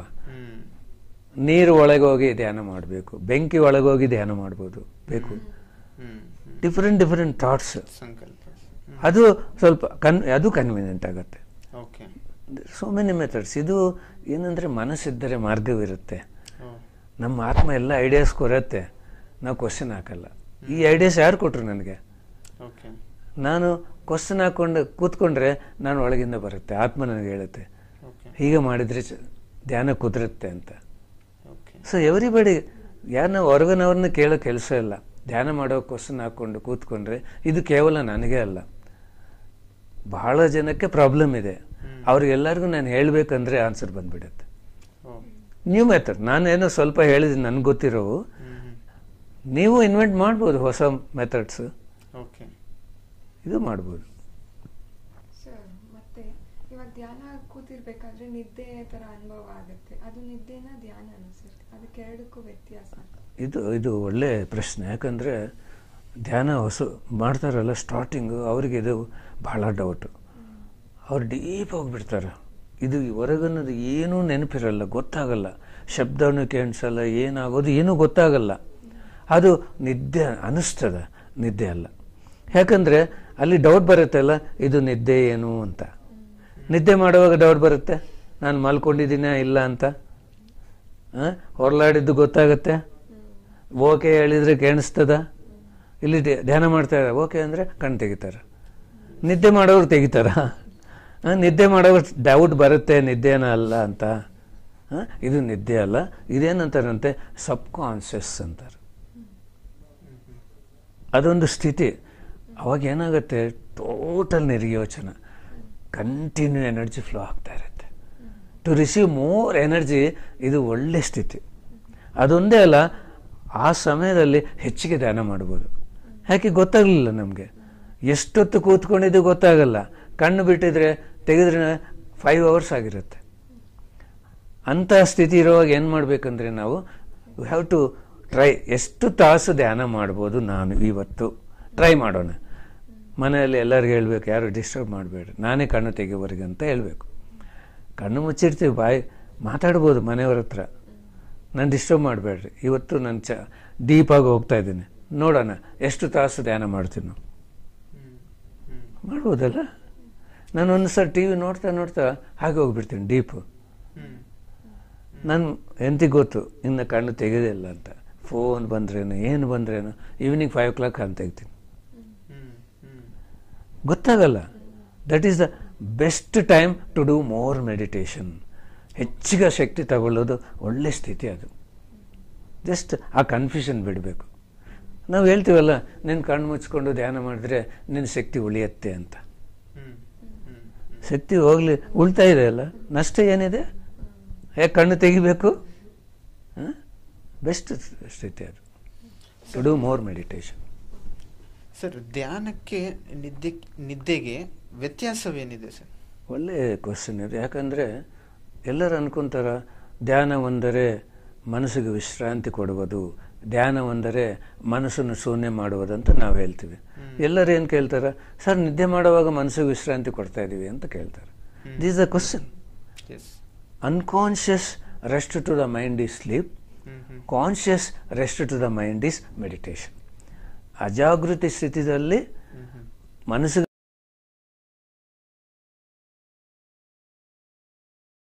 ಕೊಡುವುದು ಧ್ಯಾನ.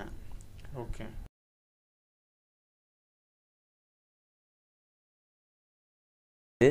ಎಷ್ಟು ನೀರಿರುತ್ತೆ ಅದರಲ್ಲಿ? ಸ್ವಲ್ಪ ಇರುತ್ತೆ, ಕಮ್ಮಿ ಇರುತ್ತೆ. 1 or 2 ಡ್ರಾಪ್ಸ್. ನಿಂದ್ರಿಸಿದ್ರೆ ಅಂದರೆ ನಾವು ಮಲ್ಕೊಳ್ಳೋದು ಹೀಗೆ, ಅಂದರೆ ಮನಸ್ಸಿಗೆ ವಿಶ್ರಾಂತಿ ಕೊಡೋದು ಯಾವ ಪೊಸಿಷನ್? This position. ಧ್ಯಾನ ಮಾಡುವಾಗ ದಿಸ್ ಪೊಸಿಷನ್. ಎಷ್ಟು ನೀರಿದೆ? ಎಷ್ಟು ಎನರ್ಜಿ ಬರುತ್ತೆ? ಥ್ರೂ ಸ್ಲೀಪ್ ನಮ್ಮ ನಿದ್ದೆದಿಂದ 10% ಎನರ್ಜಿ ಸಿಗುತ್ತೆ, ಧ್ಯಾನದಿಂದ 1000% ಎನರ್ಜಿ ಸಿಗುತ್ತೆ. This is the ratio. Okay. This is the ratio. ಇವರು ಋಷಿಗಳು ಧ್ಯಾನ ಮಾಡ್ತಾ ಇದ್ದಾರೆ, ಹಿಮಾಲಯಸ್ ಎಲ್ಲ ಎಷ್ಟೋ ವರ್ಷಗಳು, ಅನ್ಕೌಂಟಬಲ್. ಅವರು ನೀರು ಕುಡಿಯಲ್ಲ, ಫುಡ್ಡು ತಗೊಳ್ಳಲ್ಲ, ಡಾಕ್ಟ್ರ್ ಹತ್ರ ಹೋಗಲ್ಲ, ಔಷಧ ತಗೊಳ್ಳಲ್ಲ, ಹೌದಲ್ವಾ? ಎಲ್ಲಿ ಅವರಿಗೆ ಪ್ರೋಟೀನು, ಕ್ಯಾಲ್ಶಿಯಮು, ಐರನ್ನು, ಕಾರ್ಬೋಹೈಡ್ರೇಟ್ಸ್ ಎಲ್ಲಿಂದ ಬರ್ತಾ ಇದಾವೆ? ಅವ್ರು ಏನು ತಿಂತಾ ಇದ್ವಲ್ಲ, ದೇ ಆರ್ ನಾಟ್ ಈಟಿಂಗ್. ಎಲ್ಲಿಂದ ಬರ್ತಾ ಇದೆ? ಆ ಎನರ್ಜಿ, ಕಾಸ್ಮಿಕ್ ಎನರ್ಜಿ ಎಲ್ಲ ಇದೆ, ಎಲ್ಲ ಇದೆ. So lot of difference. ಇನ್ನೊಂದು, ನಿದ್ದೆ ಮಾಡಬೇಕಂದ್ರೆ ನೆಮ್ಮದಿ ಬೇಕು ಅಲ್ಲ? ನೆಮ್ಮದಿ ಇಲ್ಲ ನಿದ್ದೆ ಬರುತ್ತೆ? ನೆಮ್ಮದಿ ಬೇಕಂದ್ರೆ ಏನು ಮಾಡಬೇಕು? ಧ್ಯಾನ ಮಾಡಬೇಕು. ಯಾಕೆ ನೆಮ್ಮದಿ ಇರಲ್ಲ? ಯೋಚನೆಗಳು, ಬಿಕಾಸ್ ಆಫ್ ಟೆನ್ಷನ್. ಆ ಯೋಚನೆಗಳು, ಆ ಟೆನ್ಷನ್ ಹೋಗ್ಬೇಕಂದ್ರೆ ಮಲ್ಕೊಳ್ಳೋಕೆ ಮುಂಚೆ ನಾವು ಧ್ಯಾನ ಮಾಡಿದ್ರೆ ಏನಾಗುತ್ತೆ? ಸುಖವಾದ ನಿದ್ರೆ ಬರುತ್ತೆ. You can sleep peacefully. ಆ 10% ಎನರ್ಜಿ ಹೊಂದಬೇಕು, ನಿದ್ದೆ ಮಾಡಬೇಕಂದ್ರೆ ಮತ್ತೆ ಧ್ಯಾನನೇ ಮಾಡಬೇಕು. ಯಾಕಂದರೆ ಪ್ರೆಸೆಂಟ್ ಮೊಮೆಂಟು ಚಿಕ್ಕ ಮಕ್ಕಳಿಂದ ಮುದುಕರವರೆಗೆ ಟೆನ್ಷನ್, ಕಾಂಪಿಟೀಷನ್. LKG ಮಕ್ಕಳದಿಂದ ಕಾಂಪಿಟೀಷನ್, ತಾಯಂದ್ರಿಗೆ ಕಾಂಪಿಟೀಷನ್. ಓದೋದು ಮಕ್ಕಳೆಲ್ಲ ಇವಾಗ ಯಾರು ಓದ್ತಾ ಇದ್ದಾರೆ? ತಾಯಂದ್ರು ಓದ್ತಾ ಇದ್ದಾರೆ. ಸೊ ಟೆನ್ಷನ್ ಇದ್ರೆ ನಿದ್ದೆ ಬರುತ್ತೆ. So very important. Before sleeping, doing meditation is the best way to sleep very well.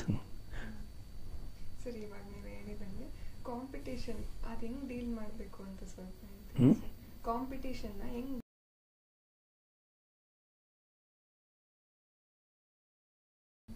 ಓದು ಒಂದೇ ಅಲ್ಲ,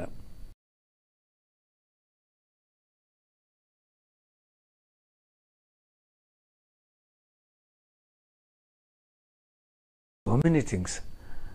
ನಾವು ಡಿಸೈನ್ ತಗೊಂಡು ಬರುವಾಗ ಆ ಡಿಸೈನ್ ಇರುತ್ತೆ ನಮ್ಮದು. ಫಾರ್ ಎಕ್ಸಾಂಪಲ್ ತೆಂಡೂಲ್ಕರ್ ಇದ್ದಾನೆ, ಅವ್ರು ಇಂಜಿನಿಯರ್ ಆದರೆ ಏನಾಗ್ತಾಯಿತ್ತು? ಇಷ್ಟು ಹೆಸರು ಬರ್ತಾ ಇತ್ತ? ಕ್ರಿಕೆಟರ್, ಬೆಸ್ಟ್ ಕ್ರಿಕೆಟರ್ ಅಂತ ಯಾರನ್ನು ಹೇಳ್ತಾ ಇದ್ರ? ಮತ್ತು ಅವರು ಓದಿದ್ರೆ ಕಲೆಕ್ಟರ್ ಆಗ್ಬೋದು, ಇಷ್ಟು ಫೇಮ್ ಬರ್ತಾ ಇತ್ತ ಅವ್ರಿಗೆ? ಇಲ್ವಲ್ಲ. ಸೊ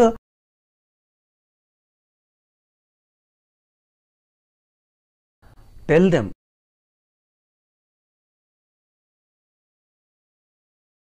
ತಾಯಿ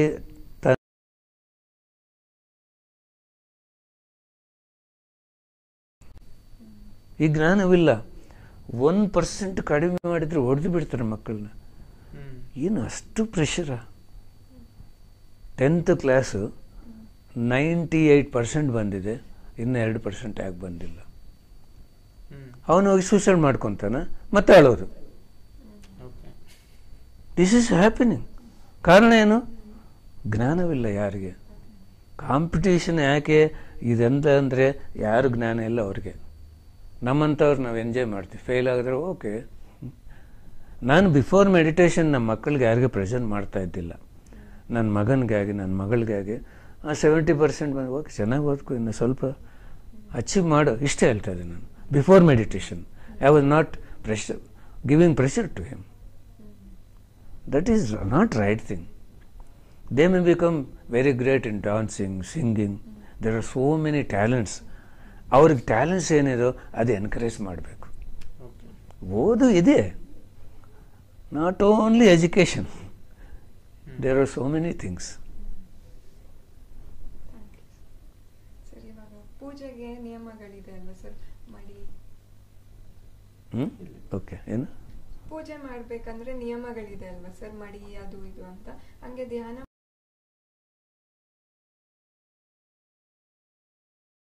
ಮಾಡಬೇಕು, ಒಂದು ಮಂದಿರ ಬೇಕು,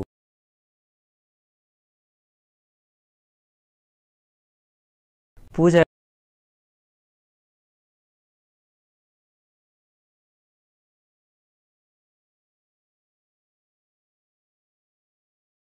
ಅಡಿ ಜಾಗ ಸಾಕು ಕೂತ್ಕೊಳ್ಳೋಕ್ಕೆ, ಇನ್ನೇನೂ ಬೇಕಾಗಿಲ್ಲ.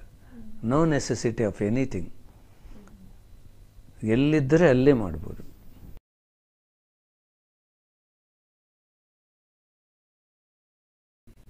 ಮಾಂಸಾಹಾರ ತಿನ್ನಬಾರ್ದು. This is the only restriction. ಯಾಕಂದರೆ ನಾವು ಮಾಡೋದು ಧರ್ಮದ ಕೆಲಸ. ಸತ್ಯ ಅಂದ್ರೇನು? ನನ್ನ ಆತ್ಮ, ನಾನು ಆತ್ಮ, ನಾನೇ ದೇವರು, ನಾನು ಆತ್ಮ ಶಾಶ್ವತವು ಅಂತ ತಿಳ್ಕೊಳ್ಳೋದು ಸತ್ಯ. ಧರ್ಮ ಅಂದ್ರೇನು? ಆತ್ಮದ ಕೆಲಸ ಮಾಡೋದು. ಆತ್ಮದ ಕೆಲಸ ಮಾಡೋದೇನು? ಧ್ಯಾನ ಮಾಡೋದು. ದೇರ್ ಆರ್ ಮೈನ್ 2 ಧರ್ಮಸ್, 2 ಧರ್ಮಗಳಿದೆ. ಒಂದು ಅಹಿಂಸೋ ಪರಮೋ ಧರ್ಮ, ಇನ್ನೊಂದು ಧ್ಯಾನ ಮಾಡೋದು ನಮ್ಮ ಶಿವನ ಧರ್ಮ. ಆತ್ಮಾರಾಮ ಅಂತಾರೆ, ಆತ್ಮ ಶಿವ ಅಂತಾರೆ, ಆತ್ಮ ನಾರಾಯಣ ಅಂತಾರೆ, ಎಲ್ಲ ಒಂದೇ. ಸ್ವಧರ್ಮ ಇದು. ಸೊ ಧ್ಯಾನ ಮಾಡೋದು ಸ್ವಧರ್ಮ. ಅಹಿಂಸಾ ಹೈಯೆಸ್ಟ್ ಧರ್ಮ. This the first. ಧರ್ಮೋ ರಕ್ಷಿತ ರಕ್ಷಿತ. ಜೀವಹಿಂಸಾ ಮಹಾಪಾಪ, ಅಹಿಂಸಾ ಪರಮಧರ್ಮ. ತಿಂದರೆ ಮಹಾಪಾಪ, ಬಿಟ್ಟಿದ್ದರೆ ಮಾಂಸಾಹಾರ ತಿಂದರೆ ಮಹಾಪಾಪ, ಬಿಟ್ಟಿದ್ದರೆ ಪರಮಧರ್ಮ. So this is the main restriction. This is the only restriction. ಮೊಟ್ಟೆ, ಮೀನು, chicken, mutton, mushroom. Mushroom is also non veg. ಇದು ತಿನ್ನಬಾರ್ದು. This is the only restriction. Okay sir.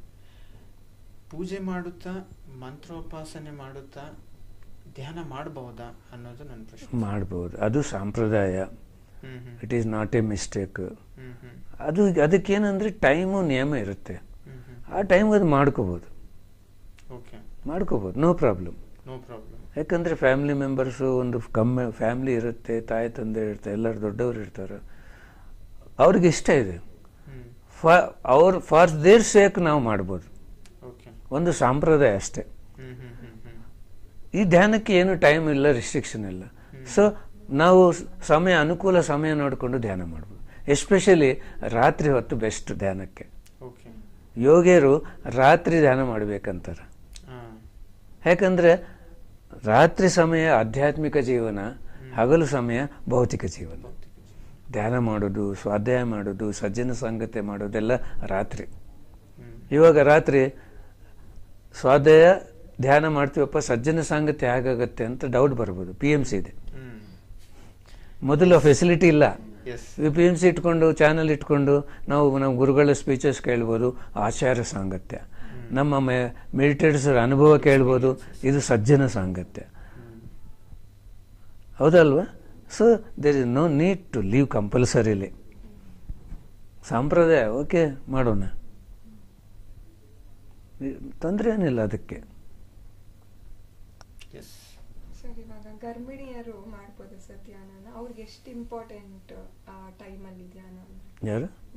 Okay, ಇದು ದಿಸ್ ಇಸ್ ದ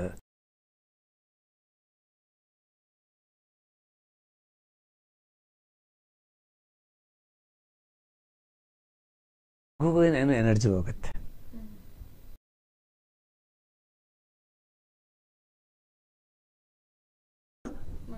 ಮಗುಗೆ ಹೆಚ್ಚು ಧ್ಯಾನ ಮಾಡಿದ್ರೆ, ಅಂದರೆ in the beginning, pregnancy beginning ಹೆಚ್ಚಿಗೆ ಧ್ಯಾನ ಮಾಡ್ಬೋದು. ಆಮೇಲೆ ಏನಾಗುತ್ತೆ, ಸ್ವಲ್ಪ ಅವ್ರಿಗೆ ಅನುಕೂಲ ಇರಲ್ಲ. ಅಟ್ ದ ಟೈಮ್ ಅವ್ರು ಏನು ಮಾಡಬೇಕಂದ್ರೆ ಮಿನಿಮಮ್ ಧ್ಯಾನ ಮಾಡಿ, in any position they can do meditation. ಒಂದು ಈಜಿ ಚೇರ್ ಹಾಕ್ಕೊಂಡು ಆರಾಮಾಗಿ ಹೀಗನೂ ಧ್ಯಾನ ಮಾಡ್ಬೋದು. ಇನ್ನು 9th ಮಂತ್ 10th ಮಂತ್ ಬಂದಿದೆ, ಮಲ್ಕೊಂಡು ಧ್ಯಾನ ಮಾಡ್ಬೋದು. It is very important. ಅವರು ಧ್ಯಾನ ಮಾಡಿದ್ರೆ ಏನಾಗುತ್ತೆ, ಈಸಿ ಡೆಲಿವರಿ ಆಗುತ್ತೆ.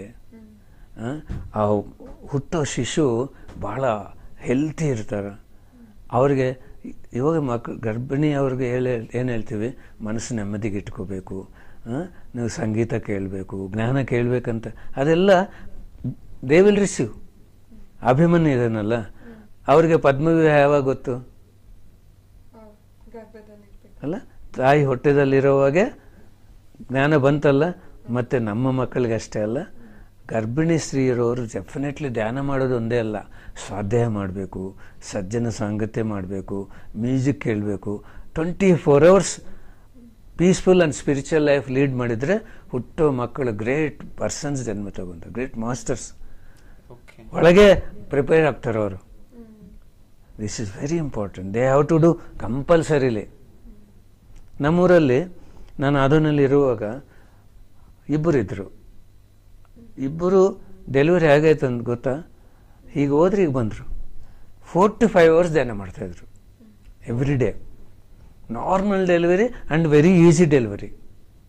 It is practical experience. ಯಾಕಂದರೆ ನಮ್ಮ ಯೋಚನೆ ಏನಿರುತ್ತೆ ಅದೇ ಆಗುತ್ತೆ. ಆಲ್ಮೋಸ್ಟ್ ಇವಾಗ ಏನು ಯೋಚನೆ ಮಾಡ್ತಾರೆ ಗೊತ್ತಾ, ಡೆಫಿನೆಟ್ಲಿ ಸಿಸರಿನ್ ಮಾಡ್ತಾರೆ ಡಾಕ್ಟರ್ಸು. ಡಾಕ್ಟರ್ಸ್ ಏನು ಅನ್ಕೊಂತಾರೆ, ನಾವು ಸಿಸರಿನ್ನೇ ಮಾಡಬೇಕು, ನಮ್ಮ ದುಡ್ಡಿಗೆ ಹೆಚ್ಚು ಬರುತ್ತೆ. 2 ಥಾಟ್ಸು ಪವರ್ ಆಗಿದೆ. ಏನು ಹೇಳುತ್ತೆ ಭಗವದ್ಗೀತಾ, ಯದ್ಭಾವಂ ತದ್ಭವತಿ. ಪಾಸಿಟಿವ್ ಯೋಚನೆ ಮಾಡಿದ್ರೆ ಪಾಸಿಟಿವ್ ರಿಸಲ್ಟ್, ನೆಗೆಟಿವ್ ಯೋಚನೆ ಮಾಡಿದ್ರೆ ನೆಗೆಟಿವ್. ಈ ಧ್ಯಾನ ಮಾಡುವಾಗ ಏನಾಗುತ್ತೆ, ನಮ್ಗೆ ಗೊತ್ತಾಗತ್ತೆ, we are the creators. Normal delivery definite ಆಗತ್ತೆ ಅಂತ ಅನ್ಕೊಂತಾರೆ. It will be created. This is also a benefit. ಯಾಕೆ ನೆಗೆಟಿವ್ ಯೋಚನೆ ಇಲ್ಲ. Still miraculous thought, very easy delivery, painless delivery, normal delivery definitely ಆಗುತ್ತೆ. ನಾನು ಎಲ್ಲರಿಗೂ ಪ್ರಚಾರ ಮಾಡ್ತೀನಿ, ನನಗೆ ಇಂಥ ಡೆಲಿವರಿ ಆಗಿದೆ ಅಂತ. It happen in so many cases. ಎಷ್ಟು ಜನಕ್ಕೆ ಆಗಿದೆ.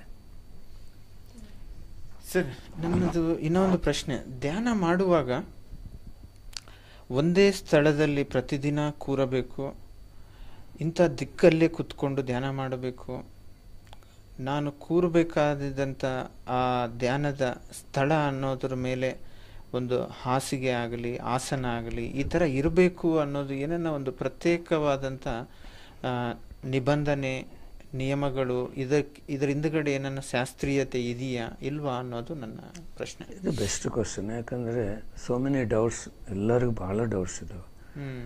ಏನು ಹಾಕ್ಕೊಂಡಿಲ್ಲ, ಭೂಮಿ ಮೇಲೆ ಕೂತ್ಕೊಂಡ್ರೆ ಆ ಭೂಮಿ ನನ್ನ ಎನರ್ಜಿ ಎಲ್ಲ ತಗೊಳುತ್ತೆ ಎಂಬುದು ಬಹಳ ಭಾವನೆ ಇದೆ. ಭೂತಾಯಿಗೆ ಎನರ್ಜಿ ಕೊಡೋಷ್ಟು ಶಕ್ತಿ ಇದೆ ನಮಗೆ. ನೇಚರ್ ಲಾ ಏನು, ಎಲ್ಲಿ ಹೆಚ್ಚಿಗಿದೋ ಅಲ್ಲಿ ಹೋಗಲ್ಲ ಎನರ್ಜಿ, ಕಡಿಮೆ ಎಲ್ಲಿರುತ್ತೆ ಅಲ್ಲಿ ಬರುತ್ತೆ. ನೇಚರ್ ಲಾ ಇದು. ಮತ್ತೆ ನಮಗೆ ಭೂತಾಯಿ ಕೊಡೋ ಎಷ್ಟು ಎನರ್ಜಿ ಇದೆ ಅಂಥದ್ದು ಏನೂ ಇಲ್ಲ. Nothing will happen. ಇನ್ನ ಕನೆಕ್ಷನ್ ಆಗುತ್ತೆ ಅರ್ತ್ ಪ್ಲಾನೆಟ್. ಯಾಕೆ ಏನನ್ನು ಹಾಕೋಬೇಕಂದ್ರೆ for convenience, to sit comfort. ಯಾಕೆ ಮೆತ್ತಿಗೆ ಏನನ್ನು ಹಾಕ್ಕೊಂಡು ಒಂದು ಹಾಸಿಗೆ ಮೇಲೆ ಕೂತ್ಕೋಬೋದು. Whatever you can do all the facilities to do more meditation. ಹೆಚ್ಚಿಗೆ ಧ್ಯಾನ ಮಾಡಬೇಕಂದ್ರೆ ಅನುಕೂಲವಿದ್ದರೆ ಹೆಚ್ಚಿಗೆ ಮಾಡ್ಬೋದು, ಇಲ್ಲಾಂದ್ರೆ ಪ್ರೆಷರ್ ಆಗುತ್ತೆ. ಅದಕ್ಕೆ ಆ ನಿಯಮ. ಒಂದೇ ಸ್ಥಳದಲ್ಲಿ ಕೂರಬೇಕು ಅಂಥದ್ದೇನಿಲ್ಲ. ಇವತ್ತು ಬೆಡ್ರೂಮಲ್ಲಿ ಕೂತ್ಕೋಬೋದು, ನಾಳೆ ಹಾಲಲ್ಲಿ ಕೂತ್ಕೋಬೋದು. ಎಲ್ಲಿ ಕೂತ್ಕೊಂಡ್ರೇನು ಏನು ಡಿಫರೆನ್ಸ್ ಇಲ್ಲ. There is no difference. ದಿಕ್ಕು ಈ ದಿಕ್ಕಿಗೆ ಕೂತ್ಕೋಬೇಕು ಎಂಬುದು ಇಲ್ಲ. ನಾವು ಚೈತನ್ಯ, ನಮಗೆ ದಿಕ್ಕು ದಿಶಾ ಏನಿದೆ, ದೇಹಕ್ಕಿದೆ ಎಲ್ಲ. ಚೈತನ್ಯಕ್ಕೆ ಏನಿಲ್ಲ, ಎಲ್ಲ ಚೈತನ್ಯ ತುಂಬಿಕೊಂಡಿದೆ. ಆಕಾಶ ಆಗೋ ಈ ಗಾಳಿ ಆಗೋ, ಅದಕ್ಕೆ ದಿಕ್ಕೆಲ್ಲಿದೆ, ದಿಶಾ ಎಲ್ಲಿದೆ. Nothing like that. ಇನ್ನೊಂದು, ಇವತ್ತು ಈ ಸಮಯ ಮಾಡಿದ್ವಿ, ನಾಳೆ ಇದೇ ಸಮಯ ಮಾಡಬೇಕು ಅಂಬೋದು ಇಲ್ಲ. ಇವತ್ತು ಅನುಕೂಲ ಇದೆ, ಬೆಳಿಗ್ಗೆ ಮಾಡಿದ್ವಿ, ನಾಳೆ ಬೆಳಿಗ್ಗಿಲ್ಲ, ಮಧ್ಯಾಹ್ನ ಮಾಡ್ಬೋದು. ನಾಳೆದ್ದು ಮಧ್ಯಾಹ್ನ ಅನುಕೂಲ ಇಲ್ಲ, ಸಾಯಂಕಾಲ ಮಾಡ್ಬೋದು. There is no restriction for time and place. ಏನು ರಿಸ್ಟ್ರಿಕ್ಷನ್ ಇಲ್ಲ. ಇನ್ನೊಂದು, ಏನಪ್ಪ ತಿಂದ ಮೇಲೆ ಮಾಡ್ಬೋದಾ, ಇದೊಂದಿದೆ. ಇಮಿಡಿಯೇಟ್ಲಿ ಆಫ್ಟರ್ ಟೇಕಿಂಗ್ ಫುಡ್ ಮಾಡಬಾರ್ದು ಅಂತ ಭಾಳ ಸೊಸೈಟೀಸ್ ಹೇಳ್ತಾರೆ. ಏನೂ ಇಲ್ಲ. ಸ್ವಲ್ಪ ಏನಂದರೆ ಕಡಿಮೆ ತಿಂದರೆ ಅನುಕೂಲ. ಹೊಟ್ಟೆ ತುಂಬ ತಿನ್ಬಾರ್ದು. ಈಟ್ ಹಸಿವಾಗ್ತಾ ಇದ್ರೆ ಮನಸ್ಸೆಲ್ಲ ಹೋಗುತ್ತೆ. So after food, before food, after bath, before bath, anyway ಯಾವುದೇ ತರ ನಿಯಮ ನಿಬಂಧನೆಗಳು ಏನೂ ಇಲ್ಲ. ನಥಿಂಗ್. ಬಸ್ಸಲ್ಲಿ ಹೋಗ್ತಾ ಇರ್ತೀವಿ, ಅವಾಗ ಮಾಡ್ಬೋದು. ಬೆಡ್ರೂಮಲ್ಲಿ ಮಾಡ್ಬೋದು, ಬಾತ್ರೂಮಲ್ಲಿ ಮಾಡ್ಬೋದು. ಯಾಕಂದ್ರೆ ನೆನೆದು ದೇಹದಿಂದ ಧ್ಯಾನ ಮಾಡಿದ್ರೆ ಒಳ್ಳೆ ಎನರ್ಜಿ ಬರುತ್ತೆ. ಋಷಿಗಳು ನದಿಯಲ್ಲಿ ಮುನಿಗಿ ಆ ನೆಂದು ದೇಹದಿಂದ ಮಾಡ್ತಾರೆ. You can do in the bathroom because body is vet.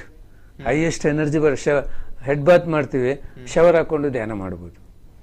Shower ರಾತ್ರಿ ಎಲ್ಲ ಶವರ್ ಹಾಕೊಂಡು ಧ್ಯಾನ ಮಾಡ್ತಾ ಇದ್ರಂತ. Total night he was doing meditation with wet. ನೋಡಿದ್ರೆ ಏನಿಲ್ಲ ರೆಸ್ಟ್ರಿಕ್ಷನ್, ನಥಿಂಗ್.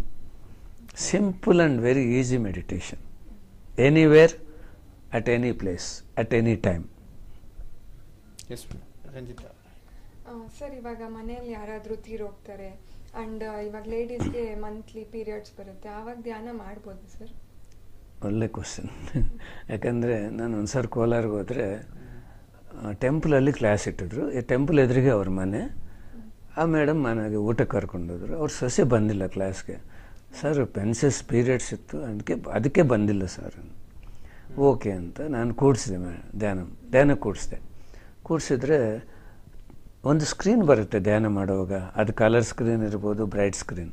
ಆವಾಗ ಆಸ್ಟ್ರಲ್ ಟ್ರಾವೆಲ್ಗೆ ಅನುಕೂಲ ಅಂತ ಅದು. ಮೇಡಮ್ ಏನು ಕಾಣಿಸ್ತಾರೆ? ಫುಲ್ ಬೆಳಕು ಕಾಣಿಸ್ತಾ ಇದೆ. ಮೇಡಮ್ ನಿಮಗೆ ಯಾವ ದೇವರಂತ ಇಷ್ಟ? ಸರ್ ವೆಂಕಟೇಶ್ವರ ಸ್ವಾಮಿ ಅಂದರೆ ಇಷ್ಟ. ಒಂದು ಸಂಕಲ್ಪ ಹೇಳ್ಕೊಳ್ರಿ ಮೇಡಮ್. ನಾನು ಹೇಳ್ಕೊಟ್ರೆ ಆ ಸೂಕ್ಷ್ಮ ಶರೀರ ಟೆಂಪಲ್ ಒಳಗೆ ಹೋಗ್ತಾ ಇಲ್ಲ. ಯಾಕೆ? ಪೀರಿಯಡ್ಸ್ ಇದೆ ಅಲ್ಲ. ಸೂಕ್ಷ್ಮ ಶರೀರಕ್ಕೆ ಭಾವನೆ ಇದೆ, ಹೋಗ್ತಾ ಇಲ್ಲ ಒಳಗೆ. ಆವಾಗ ವೆಂಕಟೇಶ್ವರ ಸ್ವಾಮಿನ ಕೇಳು ಬರ್ಬೋದಂದರೆ, ಇವಾಗೇ ಬರಬೇಕು, ಇಷ್ಟ ಇರೋ ಟೈಮ್ ನಮ್ಗೆ ನೀವಂದರೆ ಭಾಳ ಇಷ್ಟವಾ ಅಂತ ಒಳಗೆ ಹೋಗಿ ನಮಸ್ಕಾರ ಮಾಡಿಲ್ಲ. ಆ್ಯಕ್ಚುಲಿ ಮೆನ್ಸಸ್ ಅಂದರೆ ಏನು ಎಲ್ಲರಿಗೂ ಗೊತ್ತಿಲ್ಲ. ಡಿವೈನ್ ಎನರ್ಜಿ ಒಳಗೆ ಪ್ರವೇಶವಾಗುತ್ತೆ. ಆ 3 ಡೇಸು ಮೇಲೆ ಲೋಕದ ಡಿವೈನ್ ಎನರ್ಜಿ ಇವಾಗ ಧ್ಯಾನ ಮಾಡಿದ್ರೆ ಆ ಡಿವೈನ್ ಎನರ್ಜಿ ನಮ್ಮ ಒಳಗೆ ಪ್ರವೇಶವಾಗುತ್ತಲ್ಲ, ಆ 3 days you will receive highest energy, divine energy. ಇವಾಗ ಧ್ಯಾನ ಮಾಡುವಾಗ ಕಾಲು ನೋವಾಗುತ್ತೆ, ಏನೇನು ಸ್ವಲ್ಪ ಎಮೋಷನ್ಸ್ ಬರ್ತಾವೆ, ಭಯ ಆಗುತ್ತೆ, ದುಃಖ, ಏನಂತೀವಿ mental and physical blacks clear ಆಗ್ತಾ ಇದೀವಿ ಅಂತೀವಿ. ಆ 3 ದಿನ ಅದೇ ಆಗೋದು ಲೇಡೀಸ್ಗೆ. ಏನೇನೋ ತೊಂದರೆ ಬರುತ್ತೆ, ಟೆನ್ಷನ್ ಇರುತ್ತೆ, ಎಮೋಷ್ನಲ್ ಇರ್ತೀರ. ಕಾರಣ ಏನು? ಎಲ್ಲ ಕ್ಲಿಯರಿಂಗ್. ಇದು ಒಂದು ವರ. ಇದು ಏನು ಮಾಡ್ತಾಯಿದ್ರಿ ನೀವು? ಶಾಪ ಮಾಡ್ಕೊತಾ ಇದ್ರಿ. No restriction. ಯಾಕಂದರೆ ಡಿವೈನ್ ಎನರ್ಜಿ ಇದ್ರೆ ಇನ್ನೂ ಒಳ್ಳೇದಲ್ಲ. ಯಾಕೆ ಅಂಟಬಾರ್ದು ಮುಟ್ಟಬಾರ್ದು ಅಂತ ಹೇಳಿದ್ದಾರೆ, ಎಲ್ಲಿ ಹೋಗ್ಬಾರ್ದು ಅಂದರೆ ಫಿಸಿಕಲ್ ಬಾಡಿಗೆ ಆ ಟೈಮ್ ಅನುಕೂಲ ಇರಲ್ಲ. It need rest. ಈಗ ಹೇಳಿದರೆ ಕಂಪಲ್ಸರಿ ರೆಸ್ಟ್ ಕೊಡ್ತಾರಂತ ಅಷ್ಟೇ ಆಗಲಿ. ಹೋದರೆ ಟೆಂಪಲ್ಗೆ ಹೋದರೆ, ಮದುವೆಗೆ ಹೋದರೆ, ಎಲ್ಲಿ ಹೋದರೆ ನಥಿಂಗ್ ವಿಲ್ ಹ್ಯಾಪನ್. ಧ್ಯಾನ ಮಾಡಿದ್ರೆ ಇನ್ನೂ ಒಳ್ಳೆಯದು. ಆ 3 ಡೇಸ್ ಏನು ಮಾಡಬೇಕು? ಪೀರಿಯಡ್ಸ್ ಟೈಮಲ್ಲಿ ಲಿಕ್ವಿಡ್ಸ್ ಫ್ರೂಟ್ಸ್ ತಗೋಬೇಕು, ಮೌನವಾಗಿರಬೇಕು, ಹೆಚ್ಚಿಗೆ ಧ್ಯಾನ ಮಾಡಬೇಕು. ಎಷ್ಟು ಎನರ್ಜಿ ಬರುತ್ತೆ ಅಂದರೆ ತಿಂಗಳೆಲ್ಲ ಮಾಡಿದರೆ ಎಷ್ಟು ಬರುತ್ತೆ? ಅದಕ್ಕೆ 10 ಟೈಮ್ಸ್ ಬರುತ್ತೆ. ಇದು ಲೇಡೀಸ್ಗೆ ಒಂದು ವರ. ಆ ಟೈಮ್ನ ಉಪಯೋಗಿಸ್ಕೋಬೇಕು. Compulsory how to do more meditation, not minimum. ಇನ್ನು ಯಾರನ್ನು ಸತ್ತು ಹೋಗ್ತಾರ, ಪ್ರಾಣ ಹೋಗುತ್ತೆ, ಅಲ್ಲಿ ಕಂಪಲ್ಸರಿ ಧ್ಯಾನ ಮಾಡಬೇಕು. ಯಾಕಂದರೆ ಆತ್ಮ ಓಡಾಡ್ತಿರತ್ತೆ. ಯು ಕ್ಯಾನ್ ನಾವು ಆತ್ಮಗೆ ಗೈಡೆನ್ಸ್ ಕೊಟ್ಟು ಕೂಡಿಸಿ ಮೇಲೆ ಕಳಿಸ್ಬೋದು. ಆತ್ಮ ದೇಹದೊಳಗೆ ಪ್ರವೇಶ ಆಗಲ್ಲ, ಆ ಜ್ಞಾನ ಎಲ್ಲ ಹೋಗ್ಬೇಕು ಮೇಲೆ ಅಂತ. ಹೌದಲ್ವಾ? ನಾವು ಧ್ಯಾನ ಮಾಡಿದ್ರೆ ಏನಾಗುತ್ತೆ? ನಮ್ಮ ಹತ್ರ ಬಂದು ಕೂತ್ಕೊಂಡು ಧ್ಯಾನ ಮಾಡಿ ಮೇಲೆ ಲೋಕಕ್ಕೆ ಹೋಗುತ್ತೆ. ಆವಾಗಲೇ ಮಾಡಬೇಕು ಧ್ಯಾನ. ನಮ್ಮ ತಂದೆ ಪ್ರಾಣ ಬಿಟ್ಟರು, ನಾನು 3 ಅವರ್ ಕೂತ್ಕೊಂಡು ನಮ್ಮ ತಂದೆ ಬಾಡಿ ಹತ್ರ ಧ್ಯಾನ ಮಾಡಿದೆ. ನಮ್ಮ ಅಜ್ಜಿ ತೀರೋದ್ರು, ನಾನು 3 ಅವರ್ಸ್ ಮಾಡಿದೆ ಅಲ್ಲಿ ಧ್ಯಾನ. ಆತ್ಮಗೆ ಎಷ್ಟು ಸಂತೋಷ ಆಗುತ್ತೆ. ಒಳ್ಳೆ ವೈಬ್ರೇಷನ್ ಇರುತ್ತೆ ಡೆಡ್ ಬಾಡಿ ಹತ್ರ. ನಾನು ಅಬ್ಸರ್ವ್ ಮಾಡಿದ್ದೀನಿ. ಸೊ ರೈಟ್ ಟೈಮ್ ಆವಾಗ ಧ್ಯಾನ ಮಾಡೋದು. ಪೀರಿಯಡ್ಸ್ ಆಗಲಿ, ಯಾರನ್ನು ಸತ್ತೋಗಲಿ, ನಾನು ಒಂದು ಹೇಳ್ತೀನಿ, ಈ ದೇಹಕ್ಕೆ ಎಲ್ಲ ನಿಯಮಗಳಿದಾವ. ಮಡಿ, ಆಚಾರ, ಮೈಲು, ಮುಟ್ಟೆ ಅಂತ. ಆತ್ಮಗೇನಿಲ್ಲ, ನೋ ರಿಸ್ಟ್ರಿಕ್ಷನ್, ಎಲ್ಲ ದೇಹಕ್ಕೆ. So So no need to worry about all these things. Okay. You have to do more meditation at that time, not less. Thank you sir. ನನ್ನದು ಇನ್ನು ಒಂದು ಪ್ರಶ್ನೆ ಸರ್.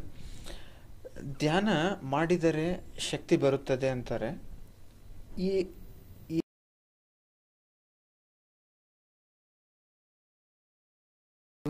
ವಿವರಣೆ ಬೇಕು.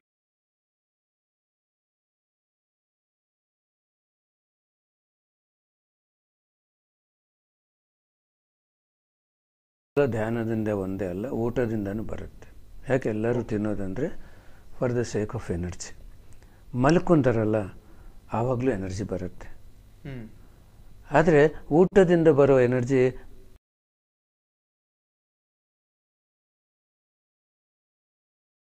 ಅದಕ್ಕನ್ನು 1000 ಟೈಮ್ಸ್ ಎಕ್ಸ್ಟ್ರಾ ಬರೋದು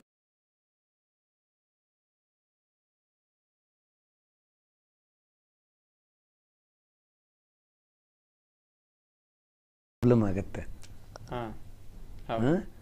ಹೌದಲ್ವಾ? ಮಲ್ಕೊತೀವಿ, ಬೆಳಿಗ್ಗೆ ಎದ್ದೊಳ್ತೀವಿ, ವಿಲ್ ಬಿ ಫ್ರೆಶ್. ರಾತ್ರಿ ಫುಲ್ ರೀಚಾರ್ಜ್ ಆಗಿರುತ್ತೆ ಬಾಡಿ. ಆ ಸ್ಟ್ರೆಸ್ ಎಲ್ಲ ಹೋಗುತ್ತೆ ಥ್ರೂ ಸ್ಲೀಪ್. ಅದಕ್ಕೆ ಏನು ಮಾರ್ನಿಂಗ್ ಫ್ರೆಶ್ ಇರ್ತೀವಿ. We can do the regular routine work. ಮತ್ತೆ ರಾತ್ರಿಗೆ ಮತ್ತೆ ಸುಸ್ತಾಗ್ತೇವೆ. ಆದರೆ ಧ್ಯಾನದಿಂದ ಎಷ್ಟು ಎನರ್ಜಿ ಬರುತ್ತೆ ಅಂದರೆ without sleep, without food we can live. ನಿದ್ದೆನೂ ಬೇಕಾಗಿಲ್ಲ, ಊಟನೂ ಬೇಕಾಗಿಲ್ಲ. ನಾನಿವಾಗ RR ನಗರಲ್ಲಿ ಅಪಾರ್ಟ್ಮೆಂಟು 5 years ಬ್ಯಾಕ್ ನಾನು ಗೃಹ ಪ್ರವೇಶ ಮಾಡಿದೆ. ರೆಂಟೆಡ್ ಮನೆ. ಗೃಹ ಪ್ರವೇಶ ಅಂದರೆ ಎಲ್ಲರೂ ಏನು ಮಾಡ್ತಾರೆ, ಏನು ಪೂಜೆ ಮಾಡ್ತಾರೆ, ವ್ರತ ಮಾಡ್ತಾರೆ, ಹೋಮ ಮಾಡ್ತಾರೆ, ಹಸುವನ್ನು ಕರ್ಕೊಂಡು ಬರ್ತಾರೆ, ಒಳಗೆ ಇದನ್ನು ಮಾಡ್ತಾರೆ. ನಾನು ಏನು ಮಾಡಲಿಲ್ಲ. ನಾನು ಯಾವಾಗ ಧ್ಯಾನ ಮಾಡಿದ್ನೋ ಅವೆಲ್ಲ ಬಿಟ್ಟುಬಿಟ್ಟಿದ್ದೀನಿ. ನಾನು ಧ್ಯಾನ ಮಾಡಿ ಯಾವುದೇ ಆಗಲಿ ನಾನು ಸ್ಟಾರ್ಟ್ ಮಾಡ್ತೀನಿ. ನನ್ನ ಫ್ರೆಂಡ್ಸ್ನೆಲ್ಲರನ್ನು ಕರೆದಿದ್ದೆ. ಬಸವರಾಜ್ ಅವರು ಬಂದಿದ್ರು ಅವತ್ತು. ನಿಯರ್ಲಿ 70 ಪೀಪಲ್ ಬಂದಿದ್ರು. ಒಬ್ಬರು ಶ್ರೀಕಾಂತ್ ಅಂತ ಕಾಲೇಜ್ ಎಂಪ್ಲಾಯಿ. ಅವ್ರನ್ನ ಪರಿಚಯ ಮಾಡಿಕೊಳ್ಳ್ರಿ ಸರ್, ನಿಮ್ಮ ಅನುಭವ ಹೇಳ್ರಿ ಅಂತ. 2 hours ಧ್ಯಾನ ಆದಮೇಲೆ ಈವ್ನಿಂಗ್ 6 to 8 ಅವರು ಹೇಳಿದರು, ಸರ್ ನೀವು ನಿಮ್ಮ ಸ್ಪೀಚ್ ನಾನು ಕೇಳಿದೆ. True food 1%, true sleep 10%, true meditation 1000% ಅಂತ ನೀವು ಹೇಳಿದರು. ನಾನು ಒಂದು ಪ್ರಯೋಗ ಮಾಡಬೇಕಂತ ಅಂದ್ಕೊಂಡೆ. Daily night minimum 10 to 12 hours ಧ್ಯಾನ ಮಾಡಿ ನಿದ್ದೆ ಬಿಟ್ಟು ಬಿಡೋಣ.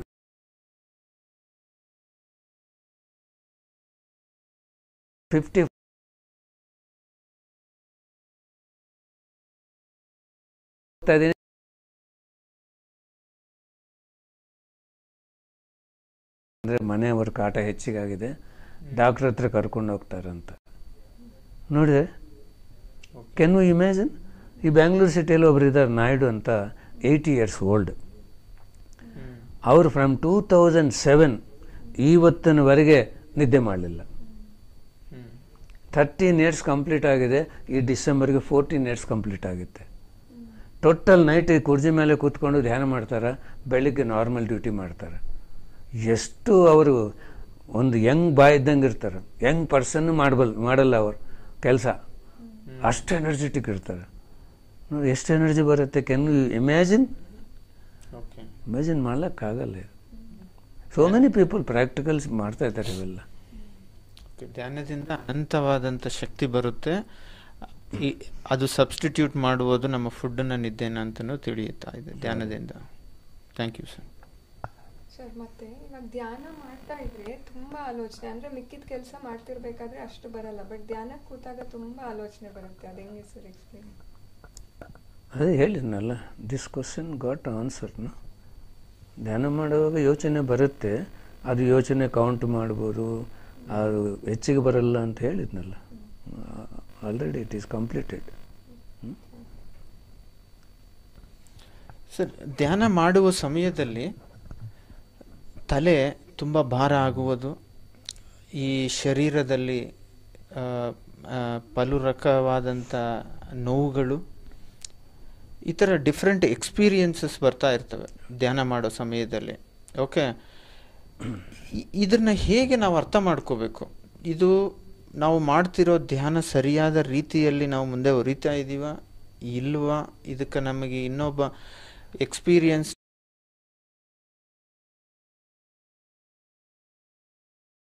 ಒಂದು ಪೈಪಲ್ಲಿ ಕಸ ಆಗಿದೆ, ಓಕೆ. ನೀರು ಫ್ಲೋ ಆಗಲ್ಲ.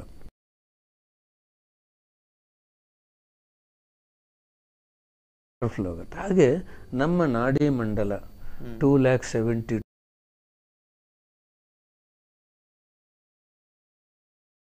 ಲ್ಯಾಕ್ಸ್ ಎಲ್ಲ ಸಿಗಾಕೊಂಡಿದ್ದಾವೆ. ನಾವು ಧ್ಯಾನ ಮಾಡಿದ್ರೆ ಅದು ಪಾತಾಳ ಗಂಗೆ ನೀರು, ಇದು ಆಕಾಶ ಗಂಗೆ, ಇದು ಫ್ಲೋ ಆಗುತ್ತೆ. ಈ ಕಾಸ್ಮಿಕ್ ಎನರ್ಜಿ ಏನಾಗುತ್ತೆ, ವಿಶ್ವಶಕ್ತಿ ನರ್ವಸ್ ಸಿಸ್ಟಮ್ ಒಳಗೆ ಟೋಟಲ್ ಫ್ಲೋ ಆಗಿ ಎಲ್ಲೆಲ್ಲಿ ಬ್ಲ್ಯಾಕ್ಸ್ ಇರುತ್ತೋ ಅದೆಲ್ಲ ರಿಸೀಲ್ ಮಾಡುತ್ತೆ. ಆವಾಗ ಏನಾಗುತ್ತೆ ಅಂದರೆ ನಾಡಿ ಮಂಡಲ ಶುದ್ಧಿ ಅಂತಾರೆ. ಇದು ಏನಾಗುತ್ತೆ ಅಂದರೆ ಒಬ್ಬೊಬ್ಬರಿಗೆ ಏನೋ ಇಚ್ಚಿಂಗ್ ಆಗುತ್ತೆ, ಡಿಫ್ರೆಂಟ್, ಏನು ಬಹಳ ಇನ್ಕನ್ವೀನಿಯನ್ಸ್ ಅನ್ನಿಸ್ತದೆ, ಬಾಡಿಯೆಲ್ಲ ಇಚ್ಚಿಂಗ್ ಆಗ್ತಾ ಇರುತ್ತೆ.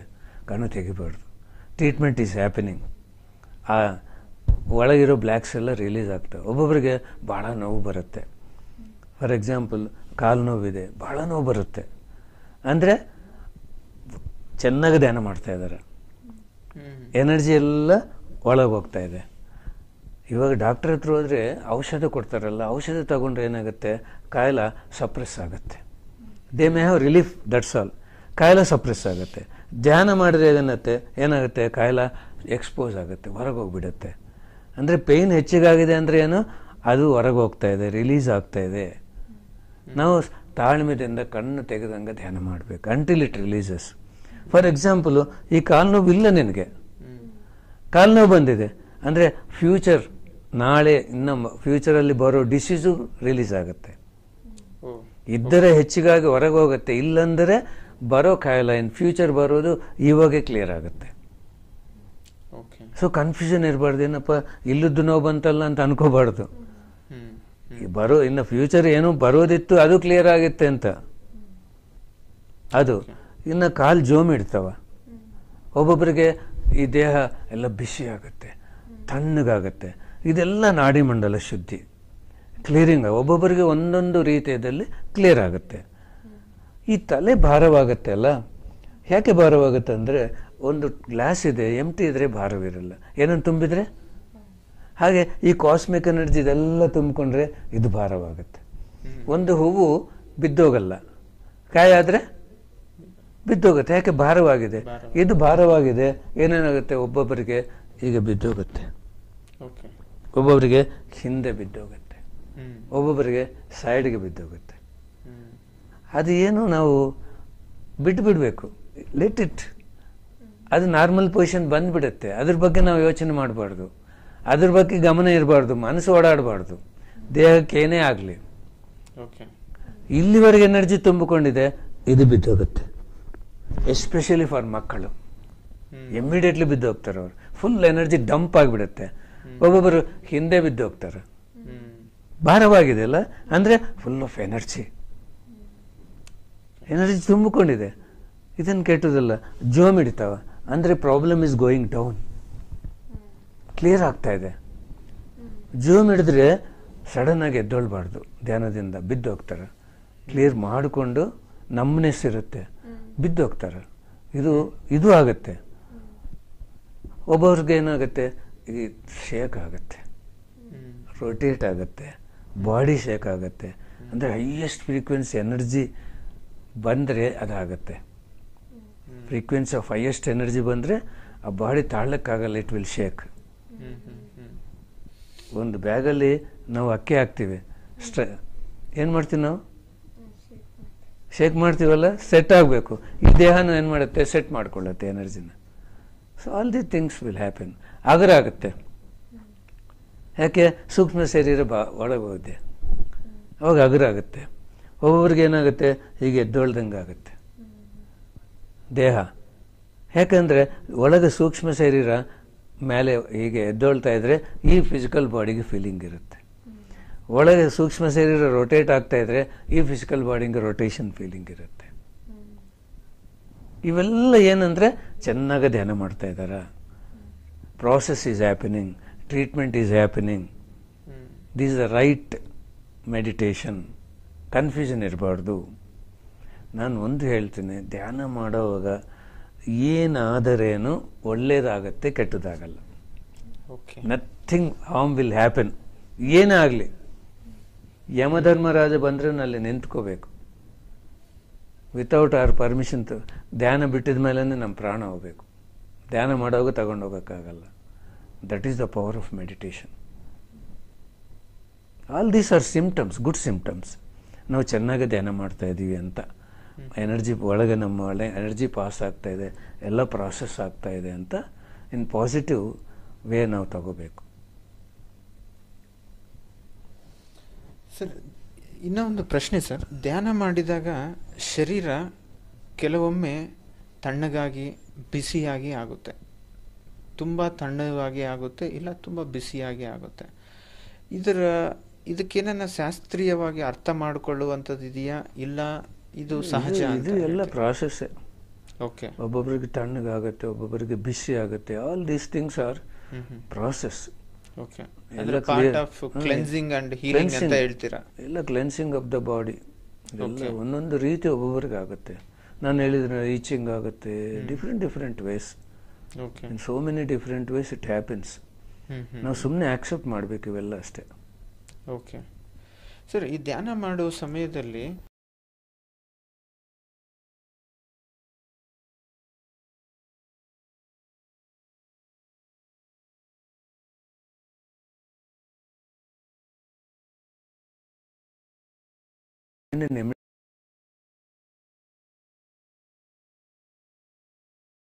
ಮನಸ್ಸು ಬೇರೆ ಕಡೆಯಲ್ಲಿ ಹೋಗ್ಲಿಕ್ಕೆ ಚಾನ್ಸ್ ಇಲ್ಲ. It is enjoying the music. So very easy to stop the mind.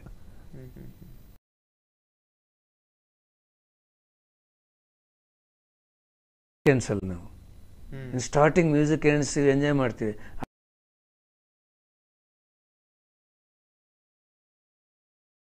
ಏನು ಅನ್ನಿಸ್ತದೆ? ವಿತೌಟ್ ಮ್ಯೂಸಿಕ್ ಚೆನ್ನಾಗಿ ಅನ್ನಿಸ್ತದೆ. They can do without music. It is not compulsory, but it gives more effect to stop the mind. Very easy. ಈ ಸಂಗೀತ ಅನ್ನೋದು ಕೇವಲ ಇನ್ಸ್ಟ್ರೂಮೆಂಟಲ್ಲೇ ಇರಬೇಕು, vocal ಇರಬಾರ್ದು, ಆ ಥರ ಏನಾನ ಇದೆಯಾ ಸರ್? ಸ್ಪಿರಿಚುವಲ್ ಲಿರಿಕ್ಸ್ ಇರಬೇಕು. ಲಿರಿಕ್ಸ್ ಇದ್ರೇನು ಸ್ಪಿರಿಚುವಲ್ ಇರಬೇಕು. ಸ್ಪಿರಿಚುವಲ್ ಲಿರಿಕ್ಸ್ ಇರಬೇಕು.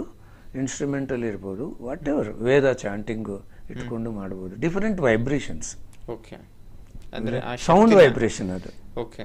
ಆ ಸೌಂಡ್ ವೈಬ್ರೇಷನ್ ಅನುಕೂಲ ಸೌಂಡ್ ವೈಬ್ರೇಷನ್ ಇಟ್ಕೊಳ್ಳೋದು, ಯಾವ ಮ್ಯೂಸಿಕ್ ಅನ್ನು ಇಟ್ಕೋಬಹುದು. ಓಕೆ. ಆ ನಾದದಿಂದ ಬರೋ ಶಕ್ತಿನ ಕೂಡ ನಾವು ತಗೊಳ್ಬಹುದು. ನಾವು ಭಗವದ್ಗೀತೆ ಕೇಳ್ತಾನೆ ಧ್ಯಾನ ಮಾಡ್ಬೋದು. ಹೌದು. That is one vibration and ಜ್ಞಾನ. ಅದು ಮಾಡ್ಬೋದು. ಈ ಧ್ಯಾನ ಮಾಡುವ ಸಮಯದಲ್ಲಿ ನಮ್ಮ ಶರೀರ ತುಂಬ ತೇಲಿಕವಾಗಿ, ನನ್ನ ಕೈಗಳು ಇದೆಯೋ ಇಲ್ವೋ, ನನ್ನ ಶರೀರವಿದೆಯೋ ಇಲ್ವೋ ಅನ್ನೋ ಅನುಭೂತಿ ಹೊಂದುತ್ತೀವಿ. ಆ ಅನುಭವವು ಹೇಗೆ ಅಂತ ಅರ್ಥ ಮಾಡ್ಕೋಬೇಕು? ಅದು ಸರಿಯಾದ ಧ್ಯಾನ ಮಾಡಿದೀವಿ ಅಂತ ನಮ್ಮನ್ನ ಮರೆತು ಹೋಗಿದ್ದೀವಿ? ಇದು ಕರೆಕ್ಟ್ ಅನುಭವನೇ. ಇದು ಒಳ್ಳೆ ಅನುಭವ. ಓಕೆ. ನಮಗೆ ಗೊತ್ತಾಗಲ್ಲ, ವಿಲ್ ಫೀಲ್ ನಾವಿಲ್ಲ ಅಂತ ಅನಿಸ್ತದೆ, ನಮ್ಮ ದೇಹನೇ ಇಲ್ಲ ಅಂತ ಅನಿಸ್ತದೆ, ಕೈಗಳಿಲ್ಲ ಅಂತ ಅನಿಸ್ತದೆ. It will happen. ಅವಾಗ ಏನಾಗುತ್ತೆ? ಬ್ಲಿಸ್ ಸ್ಟೇಜ್ ಅದು. ಒಳ್ಳೆ ಎಂಜಾಯ್ಮೆಂಟ್ ಸ್ಟೇಜ್. ಜಸ್ಟ್ ಎಂಜಾಯ್ ಮಾಡಬೇಕು ಅದು. Have to enjoy that stage. ಶೂನ್ಯ ಹೋದಾಗ ಇವೆಲ್ಲ ಆಗ್ತವೆ. ಟೋಟಲ್ ಎಂಪ್ಟಿನೆಸ್ ಹೋದಾಗ will feel all these things. ಅವಾಗ ಏನು ಅನಿಸ್ತದೆ ಅಂದರೆ, ಸಾಕಪ್ಪ, ಹೀಗಿದ್ರೆ ಸಾಕಂತ ಬ್ಲಿಸ್ಫುಲ್ನೆಸ್ ಇರುತ್ತೆ. Have to enjoy that bliss. ಅದರಿಂದ ಏನು ತೊಂದರೆ ಇಲ್ಲ. ಅದರಿಂದ ಯಾವುದು ತೊಂದರೆ ಇಲ್ಲ. ಓಕೆ. ಈ ಧ್ಯಾನ ಮಾಡುವ ಸಮಯದಲ್ಲಿ ನಮ್ಮ ಅನಾರೋಗ್ಯವು ಅಗ್ರಿವೇಟ್ ಆಗುತ್ತೆ ಅಂತ ಹೇಳ್ತಿದ್ದೀರಾ. ಓಕೆ. ಈ ಅಗ್ರಿವೇಟ್ ಆದಾಗ ನಮ್ಮನ್ನು ನಾವು ತಡ್ಕೊಳ್ಳೋ ಅಂತ ಸ್ಥಿತಿನ ಪಡೆಯೋದಕ್ಕೆ ಏನೇನು ಮಾರ್ಗವಿದೆಯಾ? ಇದು ಒಳ್ಳೆ ಕ್ವಶನ್. ಯಾಕಂದರೆ ಎಷ್ಟು ನೋವು ಬರುತ್ತೆ ಅಂದರೆ, ಒಬ್ಬೊಬ್ಬರಿಗೆ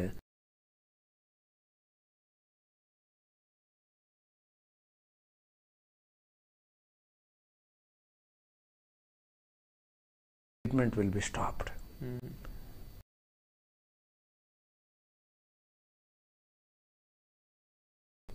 ನನ್ನ ಅಮ್ಮ ಆತ್ಮಶಕ್ತಿನ ಕೇಳಬೇಕು. ಈ ನೋವನ್ನು ತಾಳೋ ಸ್ಥಿತಿ ನನಗೆ ಕೊಡಬೇಕು ಅಂತ ಆತ್ಮನ ಕೇಳ್ಕೋಬೇಕು. ತಾಳೋ ಸ್ಥಿತಿ, ಹೋಗೋ ಸ್ಥಿತಿ ಅಲ್ಲ. ತಾಳೋ ಸ್ಥಿತಿ ಇದ್ರೆ ಅದು ನಾವು ಆ ಪೇಷನ್ಸ್ ಇದ್ರೆ ಅದು ಹೊರಗೆ ಹೋಗುತ್ತೆ. ಈ ನೋವನ್ನು ತಾಳೋ ಸ್ಥಿತಿ ಕೊಡೋ ಆಸ್ಟ್ರಲ್ ಕ್ರಿಸ್ಟಲ್ ಪಿರಮಿಡ್ ನೋವು ಎಲ್ಲಿದೆ ಅಲ್ಲಿ ಸೃಷ್ಟಿ ಆಗಬೇಕಂದ್ರೆ ಈವನ್ ಇಟ್ ವಿಲ್ ಹೆಲ್ಪ್. ಅದನ್ನ ತಡೆಯೋ ಅಂತ ಶಕ್ತಿ, ತಡೆಯೋ ಸ್ಥಿತಿ ಕೊಡೋ ಪಿರಮಿಡ್ಸ್ ಇದಾವೆ. ಅದು ತಡೆಯೋ ಸ್ಥಿತಿ ಯಾರು ಕೊಡ್ತಾರೆ? ಆತ್ಮನೂ ಕೊಡುತ್ತೆ, ನಾವು ಕೇಳ್ಕೋಬೇಕು. Okay, That we can. ಸಂಕಲ್ಪ ಅನ್ನೋದು ಸಂಕಲ್ಪ ಮಾಡ್ಕೋಬಹುದು. ಅವಾಗ ಆ ಸಮಯದಲ್ಲಿ ಅದು ತುಂಬಾ ಸಹಾಯಕಾರಿ. ಅದು ತಡ್ಕೊಳ್ಳೋ ಸ್ಥಿತಿ ಬೇಕು ನಮಗೆ. ಅದು ಕೇಳ್ಬೋದು, ಆತ್ಮನ ಕೇಳ್ಬೋದು, ಕ್ರಿಸ್ಟಲ್ ಪಿರಮಿಡ್ಸ್ನ ಇನ್ವೈಟ್ ಮಾಡ್ಬೋದು. Okay, that we can do.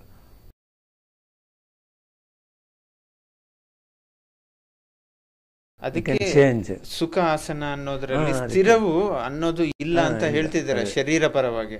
ಸ್ಥಿರವು ನಮ್ಮ ಮನಸ್ಸಿಗೆ ಬೇಕು, ನಾಟ್ ಫಾರ್ ಫಿಸಿಕಲ್. ದೇಹಕ್ಕೆ ಸುಖ ಬೇಕು.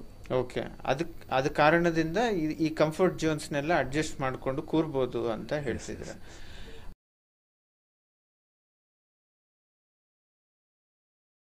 ಅನ್ನೋದು ಹೇಳೋದಕ್ಕೆ ಒಂದು ಶಾಸ್ತ್ರೀಯವಾದಂತ ಲಿಂಕ್ ಇದೆ ಅದಕ್ಕೆ. ಅದರಿಂದ ನಾವು ಸ್ಥಿರವು ಮನಸ್ಸಿರಬೇಕು, ಬಿಟ್ಟರೆ ಶರೀರವಲ್ಲ ಸುಖ ಆಸನ. ಇದೊಂದು ಕನ್ಫ್ಯೂಷನ್. ಎಲ್ಲರೂ ಏನು ಅನ್ಕೊಂತಾರೆ, ಏನಪ್ಪ ಸ್ಥಿರ ಅಂತ ಹೇಳಿದಾರ, ನಾವು ಹೇಗೆ ಕೂತ್ಕೋಬೇಕನ್ನೋ ಗೊಂಬೆ ಕೂತ್ಕೊಂಡಂಗ ಅಂತ. It is wrong. ನಿಮ್ಮ ಮನಸ್ಸು ನಿಂತ್ಕೊಳ್ಳಲ್ಲ, ಆಸನ ಮೇಲೆ ಇರುತ್ತೆ ಅದು. ಹೌದು, ಇಲ್ಲಿ ಬೆನ್ನು ನೋವಿದೆ, you can not sit straight. ಈ ನೋವಿದೆ, ಮನಸ್ಸು ಅಲ್ಲಿ ಹೋಗುತ್ತೆ. Okay, it is traveling. Yes, ಖಂಡಿತ ಖಂಡಿತ ಟ್ರಾವೆಲ್ ಮಾಡಬಾರ್ದಲ್ಲ. So it will happen. So enjoy however you sit. ಹೇಗನ್ನು ಕೂತ್ಕೊಳ್ಳಿ, ಏನಾಗುತ್ತೆ. ಆಸನಕ್ಕೆ ಏನು ಪ್ರಾಮುಖ್ಯತೆ ಇಲ್ಲ, ಮನಸ್ಸಿಗೆ ಇರೋದು. ಓಕೆ, ಮನಸ್ಸು ಓಡಾಡಬಾರ್ದು. ಓಕೆ, ಪದ್ಮಾಸನ ಸ್ಥಿರವಾಗಿರೋದು ಅದು ಏನು ಇಲ್ಲ, ಬೇಕಾಗಿಲ್ಲ. Okay, result is same with.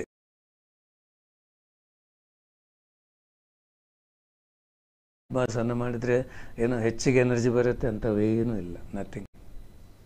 If it is comfortable for them, they can do. Okay, no problem. Okay, ಅದು ಅವರಿಷ್ಟ. ಅದೇ ನಾವು ಹೇಳೋದು ಸುಖಾಸನನೇ.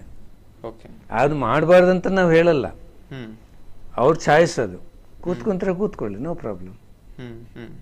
ಅಭ್ಯಾಸ ಆಗಿರುತ್ತೆ ಒಬ್ಬೊಬ್ಬರಿಗೆ, they can sit. If it is comfortable for them, okay, they can do. ಅವ್ರು ಮಾಡ್ಬೋದು, ಕೂತ್ಕೋಬೋದು. ಸರ್, ಈ ಧ್ಯಾನ ಅನ್ನೋದು ಮಾಡೋದರಿಂದ ಓಕೆ ಸರ್ವರೋಗ ನಿವಾರಣಿ ಅಂತ ಹೇಳ್ತಾರೆ. ಓಕೆ, ಹಾಗಾದರೆ ಧ್ಯಾನದಿಂದ ಸರ್ವರೋಗ ನಿವಾರಣೆ ಆದಾಗ ನಾವು ಈ ಅಲೋಪತಿ, ಹೋಮಿಯೋಪತಿ, ಎಷ್ಟೋ ಮೆಡಿಸಿನ್ಸು ಇದನ್ನೆಲ್ಲ ತಗೊಳ್ತಾ ಇದ್ದಾರೆ. ಅಂದರೆ ಆ ಮೆಡಿಸನಿಂದ ನನಗೆ ಕಮ್ಮಿ ಆಗ್ತಿದೆ ಅಂತೇಳಿ. ಅಂದರೆ ಅವರ ನಂಬಿಕೆ ವ್ಯವಸ್ಥೆಯಿಂದ ಅದು ಕಮ್ಮಿ ಆಗ್ತಾ ಇದೆಯಾ, ಇಲ್ಲ ಅಂತಂದರೆ ನಮ್ಮ ಧ್ಯಾನ ಮಾಡ್ತಾ ಮಾಡ್ತಾ ಈ ವಿಶ್ವಶಕ್ತಿಯಿಂದನೇ ಕಮ್ಮಿ ಆಗುತ್ತೆ? ಆ್ಯಕ್ಚುಲಿ ರಿಲೀಫ್ ಬರುತ್ತೆ. There is no cure in through any medicine. Any medicine, any medicine, any medicine, any medication, just they can get the relief. Okay, ಆವಾಗ ತಾತ್ಕಾಲಿಕ ಉಪಶಮನ ಸಿಗುತ್ತೆ. ಓಕೆ, ಅಷ್ಟೇ ಆಗಲಿ, ಕ್ಯೂರ್ ಇಲ್ಲ. ಯಾಕಂದರೆ ಫಾರ್ ಎಕ್ಸಾಂಪಲ್ BP ಬರುತ್ತೆ, ಶುಗರ್ ಬರುತ್ತೆ, ಥೈರಾಯ್ಡ್ ಬರುತ್ತೆ. ಡಾಕ್ಟರ್ಸ್ ಏನು ಹೇಳ್ತಾರೆ? ಇದು ಇಷ್ಟೇ ಕಂಟಿನ್ಯೂ ಮೆಡಿಸಿನ್ ಯೂಸ್ ಮಾಡಬೇಕು ಅಂತ. ಎಷ್ಟುವರೆಗೆ? ಅಂಟಿಲ್ ಡೆತ್, ಸಾಯೋವರೆಗೆ. ಕಾಯಿಲೆ ಹೋಗುತ್ತಂತ ಅವ್ರು ಹೇಳ್ತಾರ? ಇಲ್ಲ. Where is the cure? ಕಾಯಿಲೆ ಹೋಗಲ್ಲ. ನಮ್ಮ ಹತ್ರ ಬಂದರೆ ಕ್ಯಾನ್ಸರ್ ಹೋಗುತ್ತೆ. ಏನೇ ಯಾವ ಕಾಯಿಲೆನೂ ಹೋಗುತ್ತೆ ಅಂತ ನಾವು ಹೇಳ್ತೀವಲ್ಲ. ಯಾಕೆ? ನಮಗೆ ಶಾಸ್ತ್ರ ಗೊತ್ತಿದೆ, ಆಧ್ಯಾತ್ಮಿಕ ಶಾಸ್ತ್ರ. ಅವ್ರಿಗೆ ವೈದ್ಯಶಾಸ್ತ್ರ ಗೊತ್ತಿದೆ, ನಮಗೆ ವೈದ್ಯಶಾಸ್ತ್ರ ಏನು ಹೇಳುತ್ತೆ? ಇವು ಹೋಗಲ್ಲ ಅಂತ ಹೇಳುತ್ತೆ. ಆಧ್ಯಾತ್ಮಿಕ ಶಾಸ್ತ್ರ ಏನು ಹೇಳುತ್ತೆ? ಇವು ಹೋಗುತ್ತೆ ಅಂತ ಹೇಳುತ್ತೆ. ಹೌದಲ್ವಾ? ಪೂರ್ವ ಜನ್ಮ ಕೃತಂ ಪಾಪಂ ವ್ಯಾಧಿ ರೂಪೇಣ ಪೀಡಿತೆ. ಹಿಂದಿನ ಜನ್ಮ ಪಾಪದ ಕರ್ಮಗಳು ಈ ಜನ್ಮದ ಕಾಯಿಲೆಗಳು. ಜ್ಞಾನಾಗ್ನೆ ದಗ್ಧ ಕರ್ಮಣ. ಬೆಟ್ಟದಂಥ ಕರ್ಮನ ಚೂರು ಧ್ಯಾನ ಮಾಡಿ ಸುಡ್ಬೋದು ಅಂತ. ಧ್ಯಾನ ಮಾಡಿ ಸುಡ್ಬೋದು ಅಂತ ಹೇಳ್ತಾರಲ್ಲ. It is the truth. Bhagavadgita ಹೇಳಿದ್ದು, ನಾನು ಹೇಳ್ತಾ ಇಲ್ಲ. It is written in Bhagavadgita. ಕಾಯಿಲೆ ಬರೋದು ಹೇಳಿದ್ದಾರೆ ಭಗವದ್ಗೀತಾ, ಹೇಗೆ ಹೋಗೋದು ಹೇಳಿದ್ದಾರೆ. ನಾವು ಶ್ಲೋಕ ಹೇಳ್ತೀವಲ್ಲ, ಅಳವಡಿಸ್ಕೊಳ್ಳಲ್ಲ. ಏನು ಜ್ಞಾನ ಅಂದರೆ ಏನು ಗೊತ್ತಿಲ್ಲ ತಿಳ್ಕೊಳ್ಳೋದು. ನಾನು ದೇಹ ಅಲ್ಲ, ಆತ್ಮ ಅಂತ ತಿಳ್ಕೊಳ್ಳೋದು ಜ್ಞಾನ. ಆತ್ಮದ ಕೆಲಸ ಏನು? ಧ್ಯಾನ. ಧ್ಯಾನ ಮಾಡಿದ್ರೆ ಏನು ಸಿಗತ್ತೆ? ಜ್ಞಾನ. ಜ್ಞಾನದಿಂದ ಏನು ಸಿಗತ್ತೆ? ಮುಕ್ತಿ, ಆರೋಗ್ಯ, ಆನಂದ. It is the formula in Bhagavad Gita. So nobody is implementing. ಇವಾಗ ಪಾಪವೇ ರೋಗವು, ಹ್ಮ್. ಮಹಾಪಾಪ ಮಹಾರೋಗ. ಓಕೆ. ಜೀವಹಿಂಸ ಮಹಾಪಾಪ, ತಿಂದರೆ ಮಹಾಪಾಪ ಮಹಾರೋಗ. ಹ್ಮ್. ಪಾಪವೇ ರೋಗವು, ಮಹಾಪಾಪ ಮಹಾರೋಗ. ಮತ್ತೆ ನೀನು ತಿಂದರೆ ಇಟ್ ವಿಲ್ ಬಿಕಮ್ ಮೋರ್, ಅದು ಹೆಚ್ಚಿಗೆ ಆಗುತ್ತೆ, ಕಡಿಮೆ ಆಗಲ್ಲ. ಡಾಕ್ಟರ್ಸ್ ಏನು ಹೇಳ್ತಾರೆ, ತಿನ್ನಬೇಕು, ನಿನಗೆ ಎನರ್ಜಿ ಬರುತ್ತೆ, ಐರನ್ ಬರುತ್ತೆ, ಪ್ರೋಟೀನ್ ಬರುತ್ತೆ ಹೇಳ್ತಾರಲ್ಲ. ಆನೆ ಏನು ತಿಂತ ಇದೆ? ಶಾಕಾಹಾರ. ಮತ್ತೆ ಎಷ್ಟು ಬಲ ಇದೆ? ಹೆಚ್ಚಾದ ಬಲ. ಮತ್ತೆ ಅಂದ್ರೆ ವೆಜಿಟೇರಿಯನ್ ಫುಡ್ ಅಲ್ಲಿ ಏನು ಬಲ ಇಲ್ವಾ? ಈವನ್ ಸಿಂಹ ಎದುರಿಸೋಕ್ಕಾಗಲ್ಲ ಆನೆನ, ಅಷ್ಟು ಬಲ. ಇದು ಮಾಂಸಾಹಾರಿ, ಅದು ಶಾಕಾಹಾರಿ. ಫಾರ್ ಎಕ್ಸಾಂಪಲ್ ಹೇಳ್ತಾ ಇದ್ದೀನಿ ನಾನು, ಡಾಕ್ಟರ್ಸ್ ಹೇಳ್ತಾ ಇದ್ದಾರಲ್ಲ, ಮೆಡಿಸಿನ್ ಅಂದ್ರೆ ಏನು? ಮೇಡ್ ಎ ಸಿನ್, ಪಾಪ ಮಾಡಿದ್ದಾನ ಅಂತ ಆ ಪದದಲ್ಲೇ ಇದೆ. ಮೇಡ್ ಎ ಸಿನ್, ಪಾಪ ಮಾಡಿದ್ದಾನ. ಕ್ರೋಸಿನ್, ಅನಾಸಿನ್. ಸಿನ್ ಅಂದ್ರೆ ಏನು? ಪಾಪ. ಅದು ಹಾಕೊಂಡ್ರೆ ಕಾಯಿಲೆ ಹೆಚ್ಚಿಗಾಗುತ್ತೆ, ಸೈಡ್ ಎಫೆಕ್ಟ್ ಬರುತ್ತೆ. ಟೆಟ್ರೋಮೈಸಿನ್, ಆಂಥ್ರೋಮೈಸಿನ್. ಮೈಸಿನ್ ಅಂದ್ರೆ ನನ್ನ ಪಾಪ, ಇದು ಹಾಕೊಂಡ್ರೆ ನನಗೆ ಇನ್ನ ಕಾಯಿಲೆ ಹೆಚ್ಚಿಗಾಗುತ್ತೆ. ಅವರೇ ಬರೆದಿದ್ದಾರಲ್ಲ ಸಿನ್ ಸಿನ್ ಸಿನ್ ಅಂತ. ಇನ್ನ ಯಾರು ಜ್ಞಾನ ಆಗ್ಲಿಲ್ಲ ಅಂದ್ರೆ ನಾವು ಏನ್ ಮಾಡ್ತೀವಿ? There is no cure through any medicine. ಧ್ಯಾನ ಮಾಡಿದ್ರೆ ಕ್ಯಾನ್ಸರ್ ಕ್ಯಾನ್ಸಲ್ ಆಗುತ್ತೆ, ಕ್ಯಾನ್ಸಲ್ ಆಗುತ್ತೆ. ಎಷ್ಟು ನೋಡಿದೀವಿ ನಾವು practically. All the pyramid masters, ನಾವೆಲ್ಲರೂ ನಾವು 23 years ಆಯ್ತು. No doctor, no medicine. We are living very healthily. This is the proof. So all the pyramid master ಬಿಟ್ಟಿದ್ದಾರೆ, ಮಾಂಸ ಬಿಟ್ಟಿದ್ದಾರೆ, ಮೆಡಿಸಿನ್ ಬಿಟ್ಟಿದ್ದಾರೆ, ಡಾಕ್ಟರ್ ಬಿಟ್ಟಿದ್ದಾರೆ. ಯಾಕೆ? ಆ ಎನರ್ಜಿ ಇದೆ, ಆ ಜ್ಞಾನ ಇದೆ. They can cure themselves. ಏನು ಬಂದ್ರೇನು ಡಾಕ್ಟರ್ ಹತ್ರ ಹೋಗಲ್ಲ, ಧ್ಯಾನ ಮಾಡಿದ್ರೆ ಹೋಗುತ್ತೆ. ಸರ್, ಅಂದ್ರೆ ಈ ಅನಾರೋಗ್ಯಕ್ಕೆ ಇಷ್ಟೊತ್ತು ಮಾಡಬೇಕು ಆ ಥರ ಏನಾದರೂ ಇದೆಯಾ ಸರ್? ಡೆಫಿನೆಟ್ಲಿ ಇದೆ. ಯಾಕಂದ್ರೆ ಇವಾಗ ಡಾಕ್ಟರ್ ಹತ್ರ ಹೋಗ್ತಾರ, ಹೆಚ್ಚಿಗೆ ಕಾಯಿಲೆ ಇದ್ರೆ ಜಾಸ್ತಿ ಟ್ಯಾಬ್ಲೆಟ್ ಕೊಡ್ತಾರಲ್ಲ, ಮೆಡಿಸಿನ್ ಜಾಸ್ತಿ. ಬೆಳಿಗ್ಗೆ 2, ಮಧ್ಯಾಹ್ನ 2, ಸಾಯಂಕಾಲ 2, ರಾತ್ರಿ 2, ಊಟ ಮುಂಚೆ 2, ಊಟ ಆದಮೇಲೆ 2 ಡೆಫಿನೆಟ್ಲಿ ತಗೊತಾರೆ. ಯಾಕಂದರೆ ದುಡ್ಡು ಖರ್ಚಾಗಿರುತ್ತಲ್ಲ. ನಾವು ಧ್ಯಾನ ಮಾಡಿದ್ರೆ ಟೈಮ್ ಇಲ್ಲ ಸರ್ ಅಂತ. It is compulsory. You have to do more meditation. ನಮಗೆ ಕಾಯಿಲೆ ಹೆಚ್ಚಿಗಿದ್ರೆ ಹೆಚ್ಚಿಗೆ ಮಾಡಬೇಕು. ಫಾರ್ ನಾರ್ಮಲ್ ಪೀಪಲು ನಮ್ಮ ವಯಸ್ಸು ಎಷ್ಟಿದ್ರೆ ಅಷ್ಟು ಮಾಡಿದರೆ ಪ್ರಿವೆನ್ಷನ್. ಕಾಯಿಲೆ ಹೆಚ್ಚಿಗಿದ್ರೆ ಹೆಚ್ಚಿಗೆ ಮಾಡಬೇಕು, ಹೆಚ್ಚಿಗೆ ಧ್ಯಾನ ಮಾಡಿದರೆ ಅದು ಹೋಗುತ್ತೆ. You have to do more meditation definitely according to the problem. ಕಾಯಿಲೆ ಒಂದೇ ಅಲ್ಲ, ಫೈನಾನ್ಷಿಯಲ್ ಪ್ರಾಬ್ಲಮ್ ಇದೆ, ಫ್ಯಾಮಿಲಿ ಪ್ರಾಬ್ಲಮ್ ಇದೆ, ಟೆನ್ಷನ್ ಇದೆ, ಕಾಯಿಲೆ ಇದೆ, ಭಯ ಇದೆ. ಆವಾಗ ಹೆಚ್ಚಿಗೆ ಧ್ಯಾನ ಮಾಡಬೇಕು to clear all the things. ಎಲ್ಲದಕ್ಕೂ ಒಂದೇ ಮಾರ್ಗ ಧ್ಯಾನ ಮಾಡೋದು. ಹೆಚ್ಚಿಗೆ ಧ್ಯಾನ ಮಾಡಿದ್ರೆ ಫಾರ್ ಎಲ್ಲ ರೆಮಿಡೀಸ್ ಸಿಗ್ತಾವ. For everything remedy is there. Only ಏನು ಧ್ಯಾನ ಮಾಡಬೇಕು. How much more time we can do ಅಷ್ಟು ಮಾಡ್ಬೋದು. ಲಿಮಿಟ್ ಇಲ್ಲ, ಎಷ್ಟನ್ನು ಮಾಡ್ಬೋದು. ಭಾಳ ಜನ ಇದ್ದಾರೆ ನಮ್ಮ ಸೊಸೈಟಿಯಲ್ಲಿ ಮಾಡೋರು. 24 hours, 72 hours, 36 hours ಕೂತ್ಕೊಳ್ಳೋರು ಇದ್ದಾರೆ non stop. Yes sir,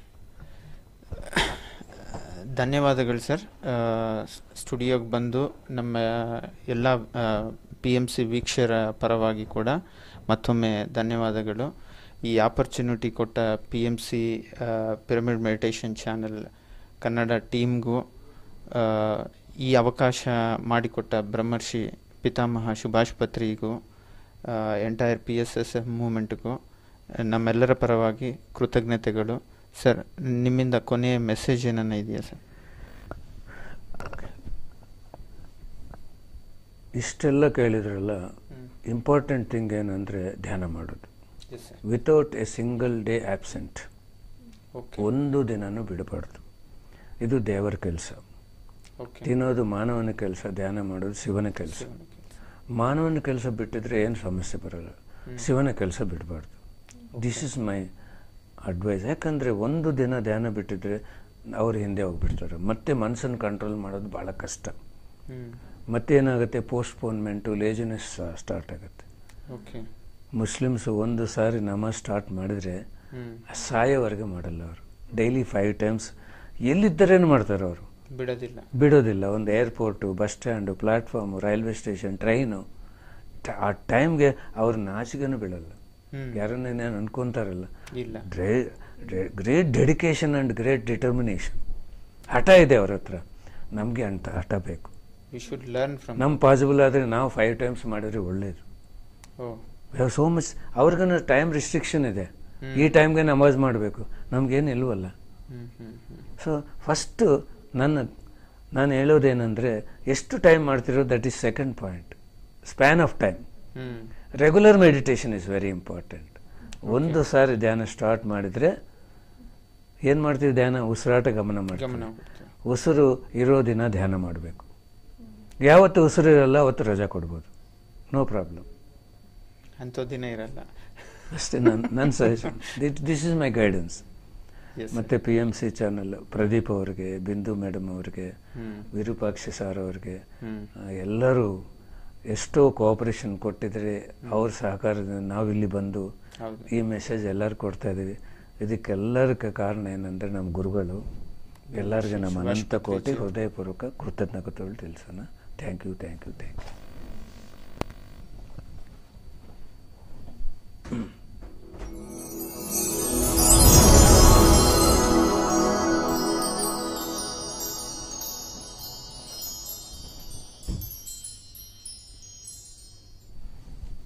completed